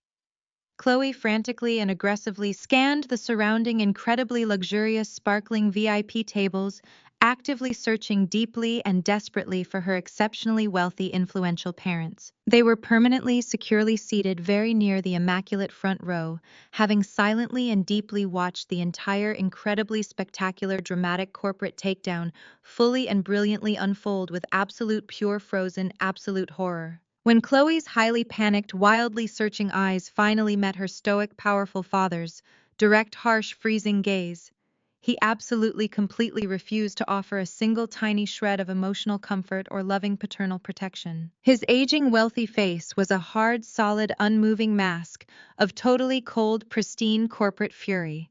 He very slowly, incredibly deliberately stood directly up, methodically, and perfectly adjusting his imported custom-tailored dark tuxedo jacket before smoothly and calmly offering his strong arm gracefully to Chloe's equally horrified, silently fuming mother. Without even saying a single solitary tiny word to their distressed child, they actively and deliberately, completely turned their stiff, elegant backs directly on their wildly screaming, violently handcuffed, weeping daughter. They purposefully and successfully walked briskly, quickly, and totally out of the huge, grand, beautiful ballroom, absolutely and completely, entirely disowning her right there, completely on the very spot. They needed to perfectly and desperately protect their highly precious, incredibly vital, wealthy family brand, heavily from the rapidly spreading, insanely toxic criminal fallout. Chloe openly wailed incredibly loudly, terribly thrashing completely and uselessly as the highly focused agents rapidly began actively and forcefully marching both her and a completely silent broken Darnell directly toward the heavy massive wooden grand main exit doors. The fabulously and exceptionally wealthy attendees openly and hostilely glared directly at them, actively whispering deeply harsh, severe, cruel judgments as the completely disgraced, totally ruined criminal couple was deliberately and publicly paraded completely directly through the very vast crowded center of the shimmering, beautiful gala. Suddenly, a very loud, exceptionally dramatic, highly theatrical, completely shrill shriek, loudly and violently, pierced the softly murmuring, intensely gossiping, wealthy crowd. Beatrice, dramatically clutching her heaving chest heavily with both her shaking manicured hands, suddenly let out a massive, wildly exaggerated, completely theatrical, desperate loud gasp. Her terribly cheap, ill-fitting, rented, shiny, silver sequined gown shimmered incredibly aggressively as she extremely forcefully and wildly fainted, heavily and awkwardly, collapsing directly onto the deeply carpeted floor, exactly smack in the absolute dead middle of the very busy main central walkway. She totally confidently expected a massive, sudden, rushing wave of highly concerned, terrified gasps. She absolutely expected wealthy, important, beautiful people to rapidly and immediately rush directly to her side and softly fan her supposedly sweating face. However, the surrounding church members, who now knew the absolute truth, simply stepped right cleanly over her, completely ignoring her dramatic performance entirely. Meanwhile, outside, Tasha's phone loudly rings. It is her bank. The illicit loans she took out using the completely fraudulent company stock as collateral have officially defaulted. Her bank accounts are permanently frozen. The entire Jenkins family is penniless in a matter of seconds. She dropped her device onto the marble lobby floor, staring blankly ahead as her whole world completely shattered. The massive deception had finally reached its inevitable, absolutely devastating conclusion. Every stolen dollar, every fake smile, and every arrogant threat had officially evaporated into nothingness. They had played a dangerously high-stakes game of smoke and mirrors, attempting to build generational wealth on the backs of innocent women and stolen intellectual property today. Darnell Jenkins, you are officially under arrest for federal wire fraud, corporate espionage, and interstate distribution of hazardous materials, the stern lead agent announced.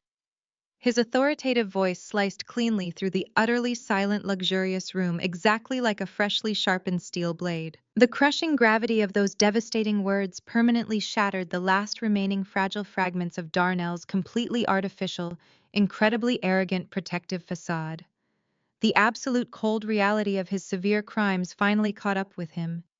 His weak knees buckled almost instantly, giving out entirely beneath his incredibly expensive custom-tailored dark designer suit. He completely collapsed violently and pathetically onto the brilliantly polished hardwood floor, landing heavily right at the very tips of my pristine, expensive designer shoes. The exceptionally wealthy corporate crowd collectively gasped aloud, stepping even further and further back, in visible deep disgust, to actively avoid any physical or social association with the entirely disgraced sweating criminal. Darnell desperately reached out with terribly sweaty, aggressively shaking hands, blindly grabbing the crisp, impeccably tailored hem of my brilliant emerald green power suit pants.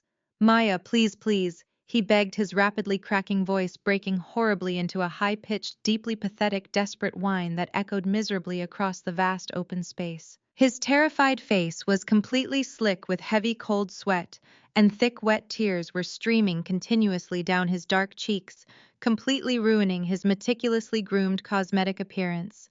"Please, you simply have to stop this, Maya. You have to fix this disaster immediately. Think of the innocent kids. I will eagerly, gladly give you the beautiful house back right now. I will instantly, voluntarily give you total, full legal custody without fighting. I will enthusiastically give you absolutely every single thing you ever wanted. Please tell them this is a huge misunderstanding. Tell them I am absolutely innocent." I looked coldly and calmly down at the pathetic broken man kneeling miserably on the floor. This was the exact same man who had previously locked me outside in the freezing, pouring rain. This was the man who had maliciously stolen my entire brilliant life's work. He had confidently laughed directly in my face while actively trying to permanently destroy my professional sanity and reputation. I felt absolutely zero lingering emotional attachment to him. There was no residual anger, no sudden welling of pity, and most certainly not a single ounce of gentle mercy left in my heart. He was now just a hollow, completely empty shell of a human being, directly facing the severe, massive consequences he had so rigorously and successfully earned. I very slowly and deliberately reached my manicured fingers deeply into the inner silk-lined pocket of my perfectly tailored emerald blazer. My sensitive fingers gently brushed against the familiar crisp, worn edge of a highly specific piece of thin paper I had carefully kept closely with me ever since that profoundly terrible, stormy, rainy night. I slowly, precisely pulled out the exact same crumpled, creased $20 bill he had so incredibly arrogantly thrown directly at my weeping face when he aggressively kicked me straight out of our shared marital home. I gently smoothed out the deeply wrinkled green currency, slightly stretching it perfectly flat between my fingertips, before purposefully leaning my body down, just close enough so his terrified ears could clearly hear every single quiet syllable perfectly. "Take your precious $20 and call an Uber to the precinct."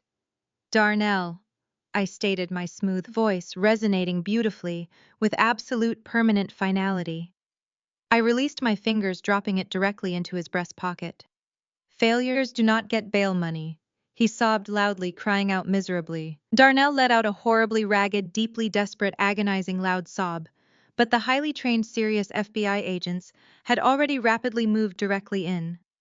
Two massive, extremely muscular agents firmly and aggressively grabbed his shaking arms easily, hauling him roughly and sharply right back to his trembling, unsteady feet. The incredibly heavy, thick metal police handcuffs clicked loudly, locking securely and echoing very sharply and brightly across the utterly massive, entirely silent grand room as they confidently and forcefully secured his tense, sweating wrists extremely tightly behind his broad back. Darnell heavily hung his defeated, sweating head, completely and totally defeated, thoroughly, unequivocally, and utterly broken.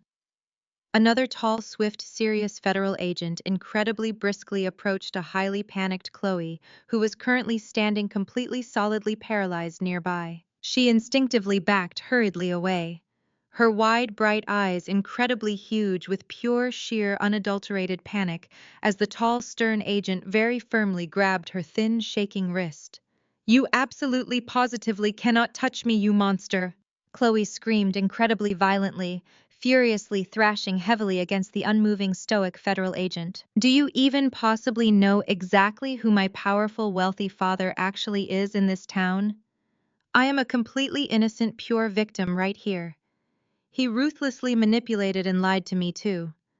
The heavy cold steel handcuffs snapped absolutely securely and tightly around her very delicate pampered wrists, instantly and effectively silencing her pathetic physical resistance completely. Chloe frantically and aggressively scanned the surrounding incredibly luxurious sparkling VIP tables, actively searching deeply and desperately for her exceptionally wealthy influential parents. They were permanently securely seated very near the immaculate front row, having silently and deeply watched the entire incredibly spectacular dramatic corporate takedown fully and brilliantly unfold, with absolute pure frozen, absolute horror, continuously observing every single detail of her devastating massive failure. When Chloe's highly panicked, wildly searching eyes finally met her stoic, powerful father's direct, harsh, freezing gaze, he absolutely completely refused to offer a single tiny shred of emotional comfort or loving paternal protection. His aging, wealthy face was a hard, solid, unmoving mask of totally cold, pristine corporate fury. He very slowly, incredibly deliberately stood directly up, methodically, and perfectly adjusting his imported, custom-tailored dark tuxedo jacket, before smoothly and calmly offering his strong arm gracefully to Chloe's equally horrified, silently fuming mother. Without even saying a single solitary tiny word to their distressed child, they actively and deliberately, completely turned their stiff, elegant backs directly on their wildly screaming, violently handcuffed daughter. They purposefully and successfully walked briskly, quickly, and totally out of the huge, grand, beautiful ballroom, absolutely and completely, entirely disowning her right there, completely on the very spot. They needed to perfectly and desperately protect their highly precious, incredibly vital, wealthy family brand, heavily from the rapidly spreading, insanely toxic criminal fallout. Chloe openly wailed incredibly loudly, terribly thrashing completely and uselessly as the highly focused agents rapidly began actively and forcefully marching both her and a completely silent broken Darnell directly toward the heavy, massive wooden grand main exit doors. The fabulously and exceptionally wealthy attendees openly and hostilely glared directly at them, actively whispering deeply harsh, severe, cruel judgments as the completely disgraced, totally ruined criminal couple was deliberately and publicly paraded completely directly through the very vast crowded center of the shimmering beautiful gala, leaving behind only shock and sheer total absolute unending devastating utter disgrace in their extremely messy, highly chaotic path. Suddenly, a very loud, exceptionally dramatic, highly theatrical, completely shrill shriek loudly and violently pierced the softly murmuring, intensely gossiping wealthy crowd. Beatrice, dramatically clutching her heaving chest heavily with both her shaking manicured hands, suddenly let out a massive, wildly exaggerated, completely theatrical, desperate loud gasp. Her terribly cheap, ill-fitting, rented shiny silver sequined gown shimmered incredibly aggressively as she extremely forcefully and wildly fainted heavily and awkwardly, collapsing directly onto the deeply carpeted floor, exactly smack in the absolute dead middle of the very busy main central walkway. She totally confidently expected a massive, sudden rushing wave of highly concerned, terrified gasps. She absolutely expected wealthy, important, beautiful people to rapidly and immediately rush directly to her side and softly fan her supposedly sweating face. However, the surrounding church members who now perfectly knew the absolute truth simply stepped right cleanly over her, completely ignoring her dramatic performance entirely. Meanwhile, miles away outside the massive event, Tasha's cellular phone loudly, violently rings. It is her primary major corporate bank. The illicit loans she desperately took out illegally, using the completely fraudulent company's stock exactly as collateral, have officially, catastrophically defaulted. Her multiple extensive bank accounts are entirely permanently frozen. The entire deeply corrupted Jenkins family is completely, hopelessly penniless in a mere matter of absolutely devastating seconds. She dropped her expensive device straight onto the hard marble lobby floor, staring blankly straight ahead as her whole entire world completely violently shattered. The massive deception had finally successfully reached its inevitable, absolutely devastating, terrible conclusion. Every single stolen dollar, every single fake smile, and every extremely arrogant, vicious threat had officially permanently evaporated completely into pure sheer nothingness. They had played a dangerously, incredibly high-stakes game of dark, heavy smoke and shiny, fragile mirrors, attempting hopelessly to build lasting generational wealth entirely upon the heavily burdened backs of innocent, trusting women and my stolen proprietary intellectual property, safely fully reclaimed by me here perfectly today. I listened to the desperate, frantic, shaking voice echoing through the receiver. Darnell was rambling uncontrollably, his usual arrogant cadence completely replaced by a pathetic, high-pitched whine. He begged for mercy for commissary money for just a tiny fraction of the wealth he believed I owed him for the years we spent together. I watched the digital timer on my phone screen silently ticking upward. I gave him exactly 10 seconds to pour out his pathetic apologies and incredibly transparent manipulations. When the timer hit the 10-second mark, I took a deep cleansing breath. You told me once that absolute success requires the constant anticipation of obstacles, Darnell. I said, my voice perfectly smooth and completely devoid of any lingering emotional attachment. Consider this your final obstacle. I did not wait to hear his response. I firmly pressed the red button to end the call. I immediately opened my phone settings and permanently blocked the federal penitentiary's outgoing number. I embraced the sheer magnitude of total victory washing completely over me. He was finally paying the ultimate price for his ruthless greed. As the screen went dark, I felt an incredible, profound physical release. There was absolutely no lingering anger inside my heart anymore. There was no resentment and no desire for further revenge. There was only absolute, total, and complete closure. The heavy, toxic weight I had carried for years simply evaporated into the cool evening air. The scene smoothly transitioned forward as the warm Georgia sun rose over a magnificent, pristine glass building located directly in the bustling heart of downtown Atlanta. Today was the highly anticipated grand opening of the massive official Aura Noir corporate headquarters. The sprawling state-of-the-art facility was an absolute triumph of modern architectural design, featuring incredibly bright, open-concept workspaces and massive floor-to-ceiling windows. The true beating heart of the entire operation was the expansive state-of-the-art research and development laboratory located on the main floor. The pristine lab was currently buzzing with vibrant, exciting energy. Brilliant, highly educated, diverse women in crisp white coats moved purposefully between the gleaming stainless steel workstations, operating highly advanced chemical mixing equipment and analyzing fresh organic compounds. This was my ultimate vision finally brought perfectly into glorious, tangible reality. I walked through the gleaming corridors, watching my incredible team completely revolutionize the global cosmetic industry. Jamal stood proudly near the massive loading docks, actively managing the entire global logistics department. He looked incredibly sharp in a tailored dark blue suit, holding a digital tablet, and confidently directing the seamless flow of massive international outgoing shipments. He was visibly thriving, highly respected by every single employee, and completely living his absolute best life, far away from Darnell's toxic, empty threats. He had fiercely protected my dream during its most vulnerable infancy, and now he was rightfully sharing the massive reward. He caught my eye and offered a huge, genuine, bright smile, raising his coffee cup in a silent, cheerful salute. I smiled warmly back at Jamal before making my way up the floating glass staircase toward the executive suites. My private corner office was a spectacular testament to pure, unyielding perseverance. It featured panoramic sweeping views overlooking the entire beautiful Atlanta skyline. Valerie Thompson was already waiting comfortably inside, sitting gracefully on a plush velvet sofa, holding two delicate crystal flutes of exceptionally rare expensive champagne. She wore a stunning tailored ivory suit that perfectly commanded the elegant room.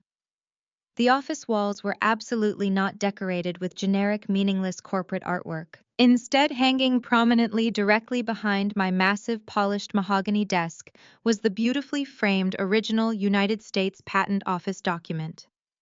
Valerie stood up smoothly as I entered the beautiful sunlit office. She extended one crystal flute toward me, her eyes shining with fierce pride and immense mutual respect. I proudly accepted the offering, feeling the deeply satisfying, incredibly heavy weight of pure, ultimate vindication settling securely within me. The heavy gold frame perfectly highlighted the bold black ink declaring the Maya Jenkins Innovation Trust as the sole undeniable creator. To the woman who completely rewrote the rules, Valerie said, her voice ringing with genuine admiration. You did not just build a company, Maya. You built an absolute fortress. We gently clinked our expensive crystal glasses together, the sharp, clear sound ringing perfectly across the large executive space. I took a slow, appreciative sip of the crisp champagne and walked quietly toward the massive floor-to-ceiling window. The vibrant evening sky was currently painting the sprawling city in breathtaking, brilliant shades of deep, rich violet and fiery, burning gold. As I stood there silently watching the glorious sunset paint the horizon, I allowed my mind to briefly wander backward. I vividly remembered the freezing cold pouring rain soaking right through my thin clothes. I remembered the absolute crushing, terrifying weight of standing completely alone on a dark suburban sidewalk, having absolutely nothing except $80 to my entire name. I remembered the incredibly toxic, arrogant family that had maliciously, ruthlessly, systematically tried to completely bury me alive beneath their mountains of filthy lies and staggering deception. They had viciously pushed me directly into the deep dark soil, entirely expecting me to simply rot away and disappear forever. But they were deeply, fundamentally, horribly wrong. They did not realize she was a seed. I turned away from the beautiful glass window, slowly looking back toward the bustling, bright laboratory floor, visible through the interior glass walls.